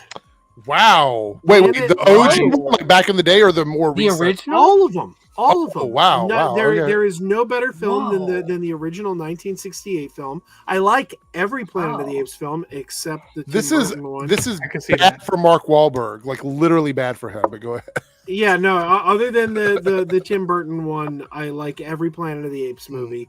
But you cannot beat that original Charlton Heston on the beach. Or the Statue of Liberty at the end. That scene is so iconic. Yeah. I can't go to the beach to this day. You can ask my wife. I can't go to the beach to this day without going to the water's edge and dropping to my knees and going, "No, you blew it up!" and throwing my fists down in the sand. Not too long ago, I went to that beach. The reveal is you were on Earth the whole time. Like that's the big reveal. So you maniac! It was a very nerdy That's a pilgrimage where I went to where they shot it at, and I was just like, "Holy shit!" Yeah, this is where they shot it, and I'm like, God. All right, so Darren, that brings us to you. What is your third option? So yeah, everyone has been predicting the one I'm going to. I know what it is. I'm choosing. People are saying it should be Lion King. It should be Lion King is what I would have picked if I was a basic bitch. Oh.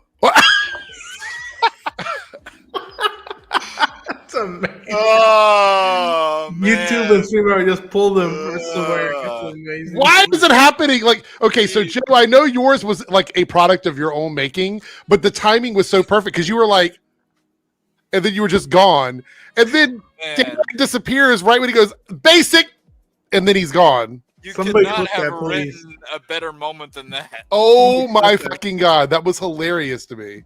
All right. So while we're waiting for him to come back, Naruto with the $5 super chat goes. Man, I think the hyena's got him. Yeah. About to go to bed. My list is Saw, Pirates of the Caribbean. Oh, that's a good one. Nightmare on Elm Street, Karate Kid, and Final Destination. Now, of course, this doesn't affect our panel. They can still pick whatever they want to pick if any of these are on there.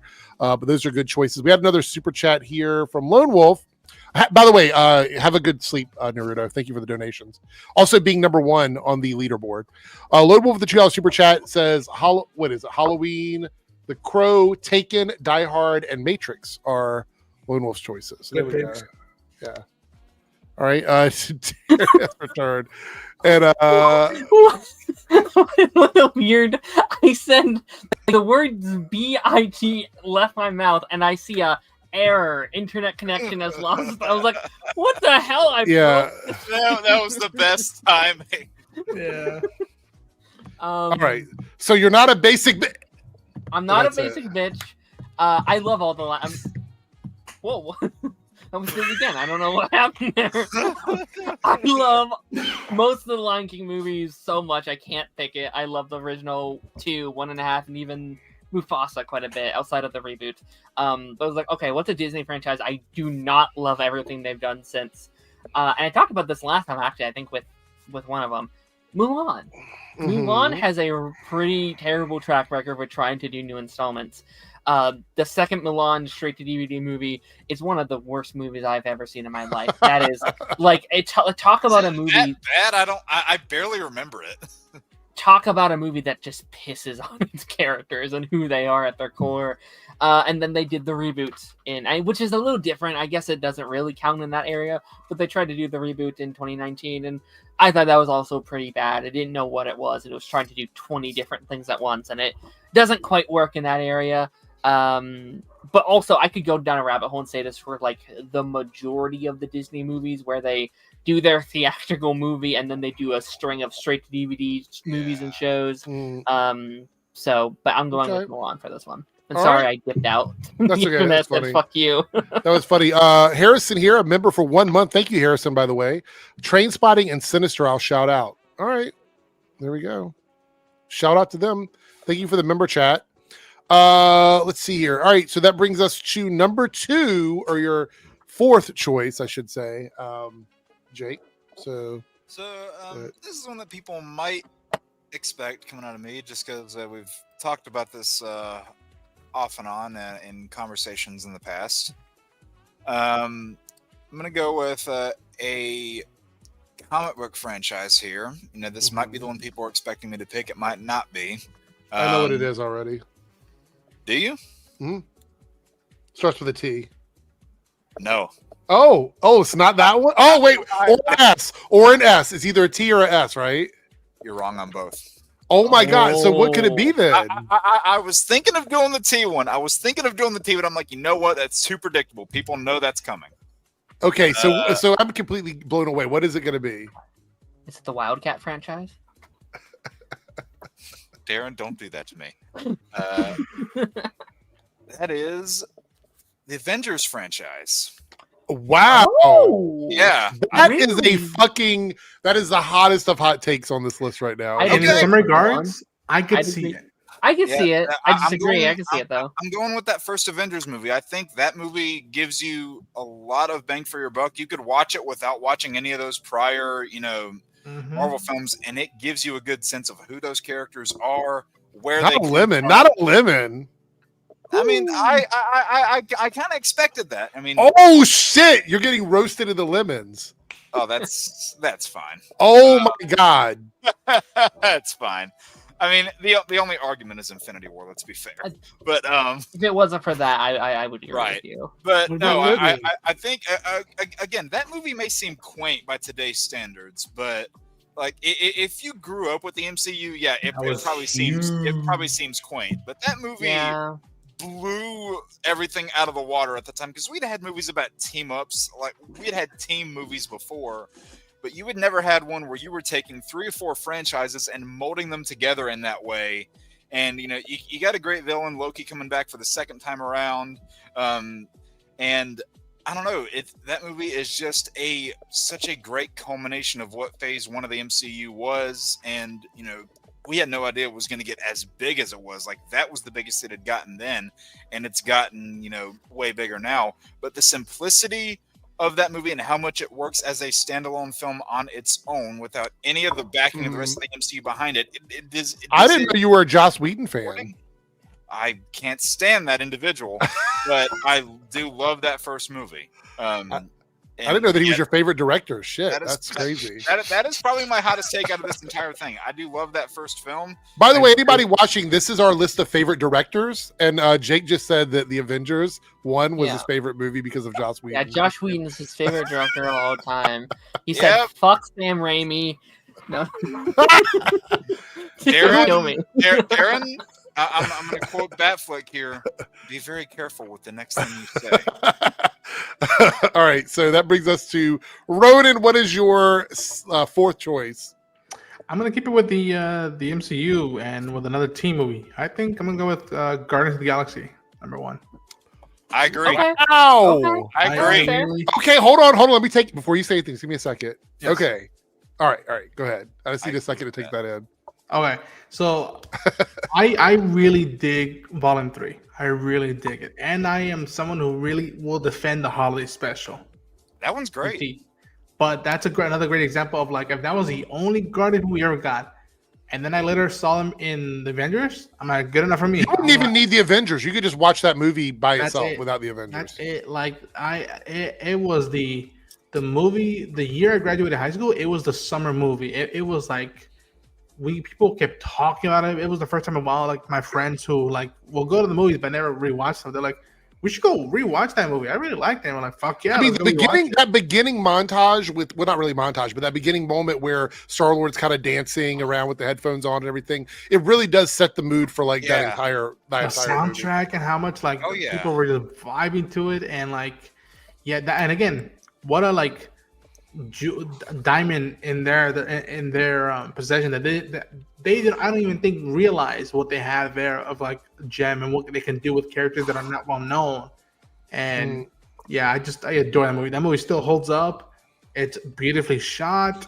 Pacing is perfect. The music choice is just on par. It's one of the best examples of like score and a soundtrack just complementing each other.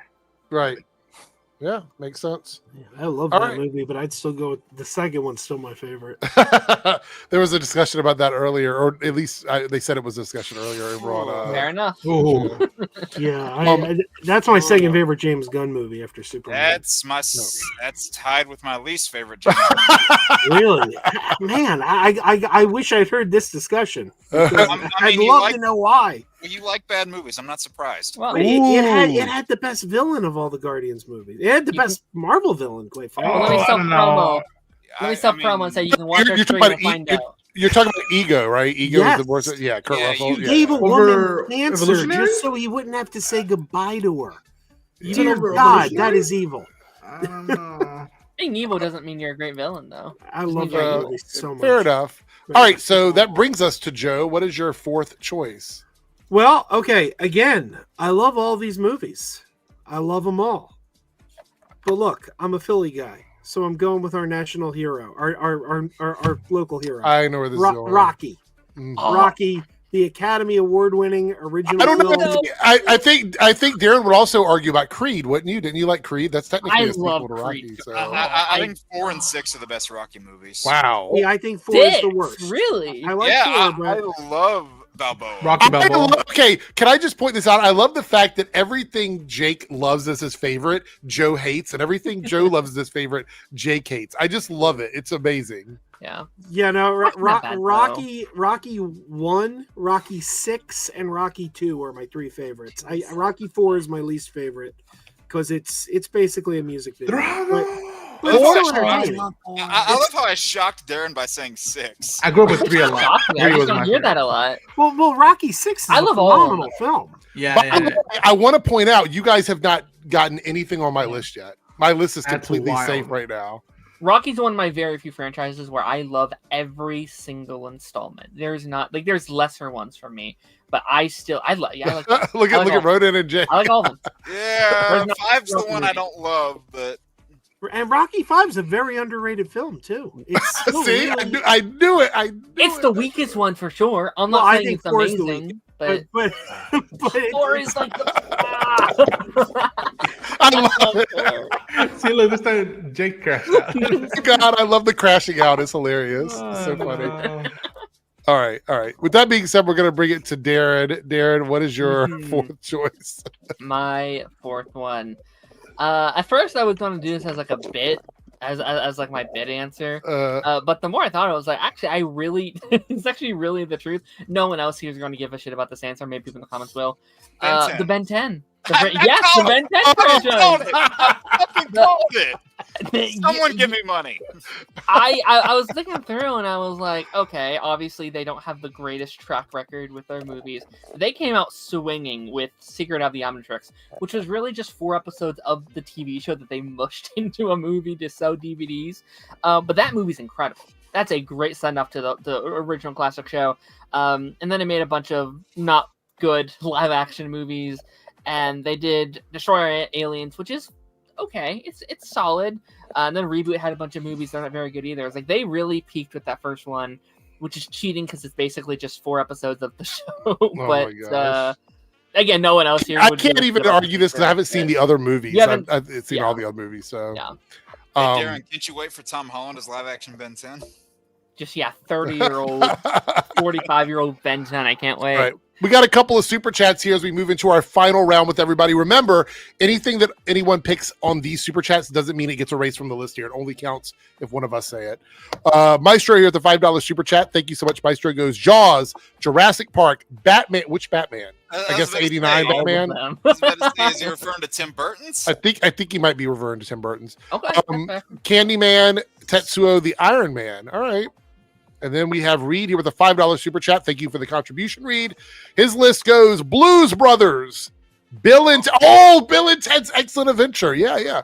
Halloween. That was by far the best. We got Halloween there. See Joe shaking. Bogus Journey's the best. Sorry. National Treasure and Jumanji, because we had Zathura, which was like a sequel to Jumanji, and then Jumanji too. So. I love the beginning of Bogus Journey, and I love the end of Bogus Journey. The middle is fucking boring. Yeah. Oh, I can't agree. Station, man. Station. So this is the last chance for these guys to score a hit on my list because my list is locked in.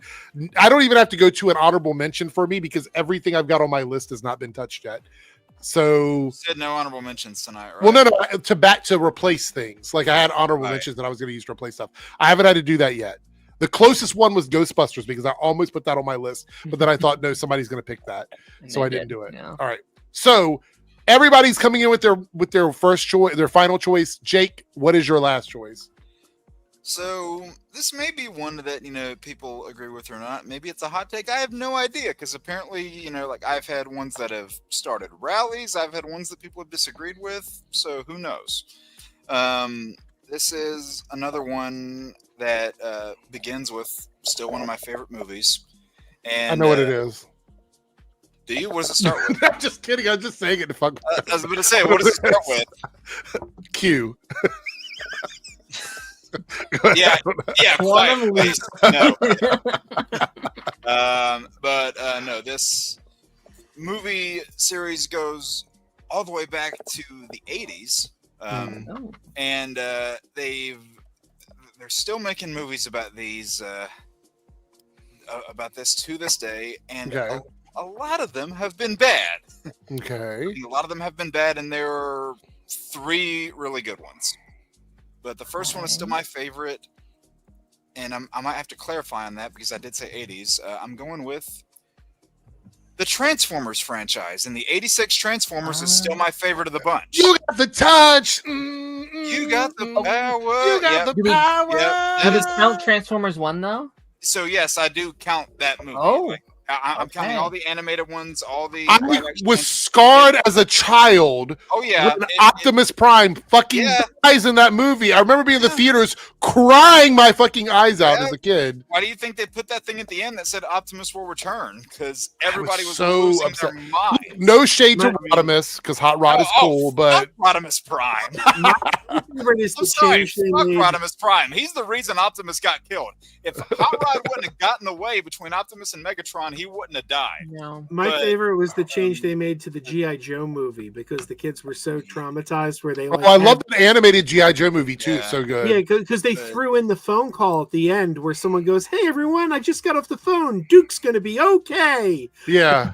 I do still love Transformers 1. It is my second favorite out of the whole franchise at this point. Fair enough. Like I think. But that very first Transformers movie is your favorite. Yeah, that very first one from 86. I think the only great ones are 86, Transformers 1, and Bumblebee. That's it. I think the first one is watchable. Wait, does Joe not disagree with you on no, this one?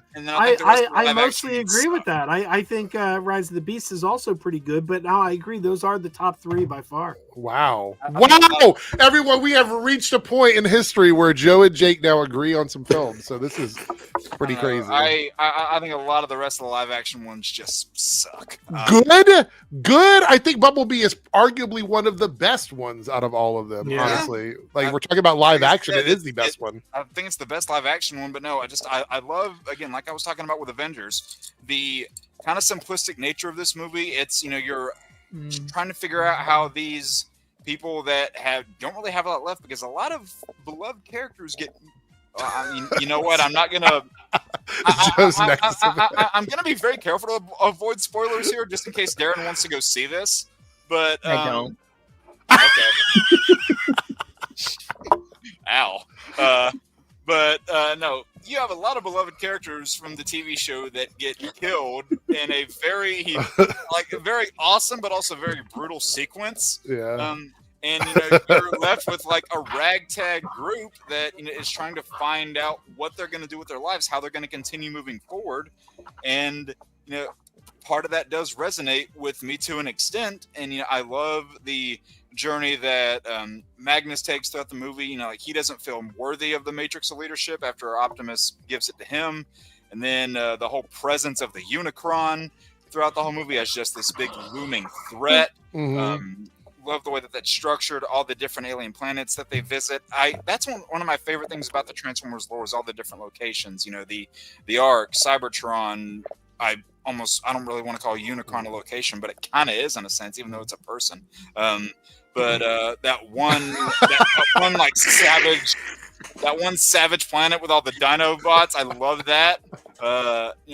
I mean, hey, I was trying to preserve his experience, but then he said he don't want. I was. See it. So. I tuned out, so you are all good. If I watch it at some point. No, that's fine. Shout out to Daryl for subscribing. Thank you so much for subscribing. That is usually happening during the live stream, so thank you for subscribing. I absolutely love that first movie. I go back to see it pretty much every time they re-release it into a theater because I grew up watching those G1 Transformers cartoons. Me and my old man would watch them on repeat. I still have the DVDs. I have the movie right over there in 4K.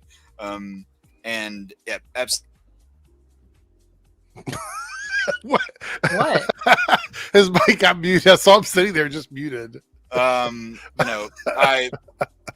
love that series, and I did meet both Peter Cullinan. Oh shit! And Frank Weckler, as well as Michael Bell, who played Prowl, one of the best Autobots ever, and I will die on that hill. I met all three of them; they're phenomenal people. So yeah, Transformers '86 is my final answer. All right, there we go. I'll say this: I'm more likely to watch that than any of those live-action movies. So you're more likely to watch what? You cut out for a second. I'm more likely to watch that movie than any of those live-action. Well, that's only like an 80-minute movie, so. Yeah. A little trivia: Michael Bell played Groppler Zorn in the pilot episode of Star Trek: The Next Generation. Yes, he did. All right, Ronan, we are at your final choice here, so go for it. What you got? I'm gonna go with OG numero uno, RoboCop. Oh. I'll be honest, that's not what I thought you were gonna go with. You don't like the ninjas in the third one? It's not your favorite? Oh, fuck that third movie. The little kid drug dealer in the second one. That's not your I will say the third one's better than the second one. They both. Fair enough.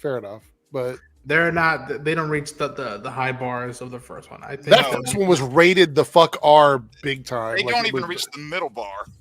Yeah, and for those of us who like grew up, a little bit pre-internet, that was a movie where you had to have a cool uncle to be like, yo, watch cable television or VHS or something. Yeah. You did. Yep. And I remember watching it. I'm pretty sure it was with my uncles, and they were just like, holy shit. And they're like, yeah, it's awesome. Like, yeah, it's awesome. All right. Just behind the balls, like while rescuing. I'm not going to argue against that because I don't think that anything after that first movie ever lived up to the first film. So, just my opinion. All right, Joe. What is your last? By the way, my list is still solid. We got 2 more chances to knock one off my list. So, Joe? Just for the record, I put something RoboCop related in the private chat, and if you haven't seen it before, it is amazing. But is it the Canadian TV show? No, it's the Korean fried chicken commercial. Oh my gosh! Okay, have you seen it? I haven't. We'll watch it in a little bit though. Oh my god! But anyway. I'm going with the franchise of the week, the hot topic of the day, Tron. I love the entire trilogy. Look how you tied that together, Joe. Yeah, that was beautiful. I'm a huge Tron fan. I love the Tron trilogy. All 3 of them are good. But there's no beating the 1980. Look, Rodin's shaking his head because I think he's a Legacy fan. I like Legacy, but I'd say Legacy is probably the worst of the 3. But, wow! But look at Rodin. Which doesn't mean it's not great. But you can argue both are Legacy fans, right? Yeah. No, but you can't beat that original. It's I'll tell you, go on about 9 Inch Nails and Daft Punk all you want. No, Wendy Carlos's score for the original is still the Tron score, and Journey. Come on, only solution. There's no problems, only solutions. Tron won, man. Tron won. All right. But I love them all. So far, I am completely clear on my list, and I've got some bangers on there. So, Darren, I left out some obvious ones. Okay, yeah, fair enough. All right, Darren, what's your last choice? There's a couple. If we ever do the scan, I could probably scavenge up some more. I'm going with, and I like a lot. Like this is a franchise that goes. Like there's a lot of continuities to this particular franchise. They've been in live action. They've been in animation. They've done bad live action movies. They're currently going on with a pretty good version of these characters. But there's something that's very, very special to me about that first Teenage Mutant Ninja Turtles movie. Good choice. There's something very special to me of that first one. It still holds up so well too. It is such a movie of its time, but also timeless at the same time. I said time a lot there. I'm not talking about the third one, Jake. I'm talking about the first one. Again, I also like that second movie. I think the quality goes off a cliff after the second movie. So 3 is a wild, but it's still fun. It's fun, but there's definitely a quality drop off after 2. 2, there is a quality drop off in 2, but it's really noticeable in 3. In 3, it's very, very noticeable. It's short, and again, you know why? Kind of like Thor. Jim Henson didn't do the costume. That's true. That's true. I thought you were going to say Thor, Jake. I was I thought you were going to say Thor or Sam Raimi Spider-Man. Those are the two that I was waiting for. Oh no, he loves said, too. You know, like those are the obvious ones for me. You know, like I could have just bashed on Ragnarok, but I really don't want to do that. Yeah, like I don't want to spend time doing that. So I wanted to subvert expectations a little bit. So all right. But no, I love that original movie. I like 2 a lot as well. I think 2 is fun. 3 is not great. I actually really love what they're doing right now with like the Mutant Mayhem run as well. I still haven't seen Mutant Mayhem. This is something so iconic about that first one. So we're gonna read 3Dub's list and then I'll do mine. I think that first Turtles movie is still like one of the best, you know, quote unquote superhero movies. 3Dub says Librarian Quest for the Spear, Underworld, really good movie. Spy Kids, yeah, the first Spy Kids is the best one. Terminator, you like the first one over the Terminator? Terminator 2? Really? Spy Kids 2. I'd agree with that. Transporter, Ronan took Back to the Future and RoboCop, so I got hit twice by Ronan. Okay, fair enough. All right, here's my list. I got some bangers on here and some stuff that's deep cuts that people are going to be like, I never even thought of that. I can guarantee I'm going to drop some stuff and you're all going to be like, what? Are you kidding me? Really quickly. Yeah. To combat 3Dub Spy Kids pick, that quote from Spy Kids 2, where it's like, do you think God stays in heaven because he too lives to fear in a world of what he created? It's such a random banger, very deep line. It's like, what the hell were they doing with Spy Kids 2? What the hell? I could actually hit you with a real deep cut when it comes to Spy Kids. Spy Kids is technically not the first film in the franchise. Oh? It was a spin-off of the movie 4 Rooms. Machete, right? The 4 Rooms. Danny Trejo. What's it, Robert Rodriguez did his short and then thought to himself, what if those kids were spies? Yeah, that's funny. But Machete was also a spin-off of Spy Kids. So I mean, I'm sorry. Danny Trejo is like one of the best people in that industry. And no, I'm not just saying that because I met him. He's genuinely like a really, really wonderful person. And I will say, for being like 81 years old, he looks great. And he was in 2 Muppet movies. This was last year. Flash star Danny Look at Trejo. that. There we go. Yeah, I'm actually, maybe bragging here a little bit. I don't know. All right. I'm actually friends with his grandson, who's a prominent film figure. So okay, braggadocious. Got it. So. Braggadocious. That's a word of the day. I like it. Yeah. All right. Number 5 for me is a movie from 1987. I remember watching it a lot growing up, and it was directed by. Well, actually, I don't want to say it. We'll just get into it. It was a romantic comedy. And I love the movie a lot. It's got a lot of memorable moments for me. The second one was garbage, but the first one was magical. And that is a movie called Mannequin. Yeah, I remember that. Philly movie. Wow. I love that movie. It was one of my, when I was a kid, I just remember loving, I watched that movie so many times. This is weird. I remember liking 2 the first time I saw it. And then, during COVID, I went and saw it again for a second time. I was like, oh, wow, this was kind of awful. I was like, oh, that did not hold up well. Number 4 for me was a singular movie for a long time. And then studios got greedy and shit came out. I think I know this. That is a movie from 1987. One of the greatest years for movies, in my opinion. It's a movie called, by director Joel Schumacher. It's a movie called The Lost Boys. Yes. I tried to watch that sequel, but came out 10 years ago. It was not great. Fucking awful. It was really not good. Fucking, stay away from it. There are no sequels to this movie. Just pretend there's nothing that ever came out after that, and you'll be good to go. Yeah, Lost Boys is great. All right. Number 3 for me is... Actually, I'm going to switch my number 1 and my number 3. Number 3 for me is a movie from 2009, and although it did have 3 films, I think the first one was the best. And that is a movie by J.J. Abrams titled Star Trek, the reboot that came out. Oh, okay. That trilogy, that was the best movie in that trilogy, in my opinion. Really? I prefer Beyond. I prefer a lot of people, Beyond too, but... A lot of people do, but I still really like that first one. Yeah. I just remember, loving Star Trek so much and going to the theaters and seeing it, and then watching that opening scene really just hit me. And I was like, okay, and I think I've watched that movie so many times afterwards. I've been so disconnected from Star Trek. I haven't seen anything since Beyond.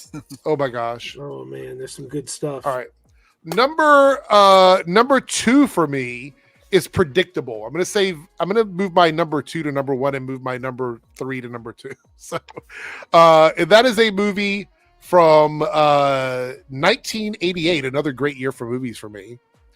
A John Landis film called Coming to America. I knew that was on there. This is probably my favorite comedy of all time. No question. I love this fucking movie. I can watch it and quote it all day long. Sexual chocolate all day. I actually have a sexual chocolate t-shirt. I love this movie so much. And I hated the sequel. I know it's not necessarily a bad film. It just was not what I wanted for a sequel to this movie. I wanted something completely different. And so that's what I got. Now, number 1 was tough for me because I do love this trilogy. It's a trilogy of movies. I do love this trilogy. And I think you could argue some of the things in the second and third films are okay. But I think the first one is classic. It's iconic. And it's from 2009. And there's a director who also directed a film about a clown that directed this movie. And that's called The Hangover. That is my number 1 movie. Todd Phillips himself did this movie. And I love the first Hangover. The other 2 are okay. The third one is my least favorite. I think the second one has some funny stuff in it. But I love the first one. It's another movie that I've watched over and over and over again. And I see Jake doesn't like it, so I'm sure he's not a fan of Hangover. Right? No, I mean, I like the first Hangover, and I mean, it's just one of those things where, Todd Phillips notoriously just does not like doing sequels to his movies. Right. Well, I mean, the thing is that you could see that the energy from that first movie isn't carried over. I think the second one tried really hard. The third one was like a cash grab, 100%. Oh yeah, no, the third one's the weakest. I prefer the third one to the second one because at least it did something different. The second one was the first one all over. Yeah, it's just the first one in Thailand, essentially. Yeah. With a different person missing. I will say this though, I love The Hangover. I do love The Hangover. But does anyone else agree that The Hangover was kind of a complete ripoff of Dude, Where's My Car? I mean, it's essentially a similar plot without aliens. So yeah. I mean, there's that. But those are my top 5, and my the ones that you guys could have taken from me that were in my honorable mentions were RoboCop was one of my possible swap arounds. And I did have Back to the Future listed as one of my options as well, but I didn't put those in my top 5. Those were my backups. Yeah, but I had one in my swap rounds that was brought up in a super chat, but I ultimately didn't go with it. Okay, let's see. Did I get all the super chats? I think I did. Reed was the last one. Yeah, we got all the super chats. Anyway, with that being said, I think we are going to wrap it up. We already did the poll for once. Oh, wait. I want to show that the thing in the private chat you sent. It's a RoboCop Korean commercial. Let me do this. Oh, this is a classic. And for some odd reason, it uses the music from Back to the Future. Really? Yeah. Cameron, I made a video on that. All right, let's see here. Just got to throw that out there. Made a video on what? Cameron asked about the 4-part animated Nightfall movies that are coming out. Oh. You get your thing in Discord. I'll look after this, Lone Wolf. I thought that we had already talked about it because you. God, I remember this. I remember this commercial. Oh, all right, here we go. Let's see what this is. Oh no! Lottehem fried chicken.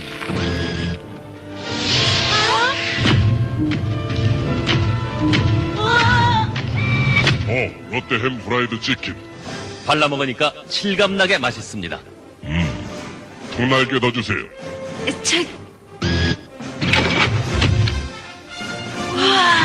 뼈 없는 닭튀김 이건 모를 거야? 뼈 없는 닭튀김. 롯데햄 프라이드 치킨. 롯데햄. It's so weird. Like they use the Back to the Future Part 3 music. Sorry, I don't know if I noticed this back then, but I love how that logo at the end of it, like the thing, it's in the shape of a dumpling. my thing though is also all right, hold on, let's see. Wait, hold on, what the hell? Why is it sped up so quickly? What? You said your thing is, and yeah. Because I'm seeing what Lone Wolf sent me, but it's like super fast on here. Hold on. Yes, he did steal the fridge, Dalton. Did you speed this up, Lone Wolf? The refrigerator was running, so he went and caught it. Darren, you're muted. Oh yeah. Okay, never mind. I see. What were you saying? This is going to be so tough to share because it's in Discord and it's an embedded video. So I don't know how I'm going to share this. Chris shared his list for top 5s. Is there a way to open this on outside of here? He says he sped the recording up to 1.5. Yeah, but it's an embedded video in a DM. I don't think that's easy to share on stream in Discord. I can't share. Weird. I can't share this, Lone Wolf. I'm sorry, because it shows the whole DM, and I can't open it in a separate tabs. Why don't you send it normally to Twitter? You shouldn't have to because it's a 4-minute video. You can't share a 4-minute video in DMs. It's like 2 minutes. On Twitter, max. Really? It's a 2-minute max. I thought. Oh, okay. Yeah. You'd have to upload it to YouTube or something, and you can try. As far as I know, on Twitter, it's a 2-minute limit on videos. Okay. But we'll see. We can see. Whose list are we looking at here? Chris's? Yeah, he showed his. The Fox and the Hound. That's a great one. Jurassic Park, I agree. Batman 89, I agree. Shazam. Oh, Joe loves Shazam and Shazam too. Back to the Future is still #1 sci-fi film of all time. I wouldn't argue against that. Calvin Klein? No, I mean that first Shazam is so clearly big as a superhero movie. Like that was clearly one of the major inspirations. I mean, they even do a scene where they're like on the giant piano from Big, so you can clearly tell that was part of their influence. Crow, Venom, okay. RoboCop, Kingsman, and The Mummy. I mean, you're right on Venom, but again, not a high bar. Candle said it's pouring in LA. Hardly happens here. Have a great night, guys. Is that near you, Ronan? Aren't you in? Yeah, I got some rain too as well. Okay. We had rain for like 3 straight days. This is the first day it's let up. Have a good night, Darth Zen. At some point, I think we should do this, but for like TV shows. So it's like shows that peaked in season 1. No, that was one of the choices that we just we didn't do. But yeah, me and Jake are fighting for. Yeah, we're racing for Flash. Lone Wolf. I'm only going to be able to stay on for another couple minutes because I want to end my stream. So if you can let me know how far away you are from sending that, it would be much appreciated. I don't want to stay on much longer. We're already over the 3-hour mark. So let's see here. And if we don't do it tonight, we can look at it Thursday. If you want to wait till then, but we'll see. Anyway, what's everybody got? We'll do a little promo thing. Jake, you got anything going on this week on your channel, or is it just Sunday as usual? Well, we got the next Lost Level stream on Sunday, which is the next installment of Arkham City. More videos about the Wolverine game, the new Lego Batman game. We got our next character costumes video out. We did a Deathstroke one. The next character on the list is Deadpool. And then the Jack and Daxter Let's Play, Secrets of Marvel, Secrets of Arkham, Bless You Darren, Arkham Rankings. And then I feel like I'm forgetting one. Probably am forgetting one, to be honest, but yeah, Lost Levels on Sundays at 7 p.m. Eastern, and trying to get to 2,000 by Christmas. We just crossed the 1,700 marker. Thank you. So yeah, trying to get there by Christmas. Let's see if we can do it. He has this rehearsed. He has it down. Rodent, anything going on for you? What's rehearsed? Just your spill. You got to upload. You had something uploaded today, right, Ronan? Didn't you do something? No, I've been trying to time it right. That way, there's not too much time spent because I don't want to just throw stuff for the sake of it. But there's stuff that's in the back catalog. Okay. On Friday, we're gonna be concluding our Peacemaker streams and trying to do something cool. God damn it! And what else? So again, for those who don't know, sometimes we watch shows or movies that we don't want to record ourselves the whole time. And I'm almost done watching the entirety of Yellowstone, the main show. Oh, okay. And so I might drop a review for it and be like, all right, I finally got to it after watching the prequels beforehand. And it's probably worth watching. So I'll probably drop a video on that. This month, it's weird because for the most part, it's gonna be a bunch of movie-related reviews that you'll see. I might do some streams here and there, depending on what I go for with, and then I'll try to start doing coverage for Frankenstein, Chainsaw Man the movie, and then Star Wars Visions down the line. But for the rest of the fall, there's a lot of stuff I gotta just map out, right? All right, we're doing, since we're gonna keep the same order. Joe, what's going on with you? You still streaming tomorrow night or no? Yeah, I got a stream scheduled for 10:30 p.m. Eastern time tomorrow night. Okay.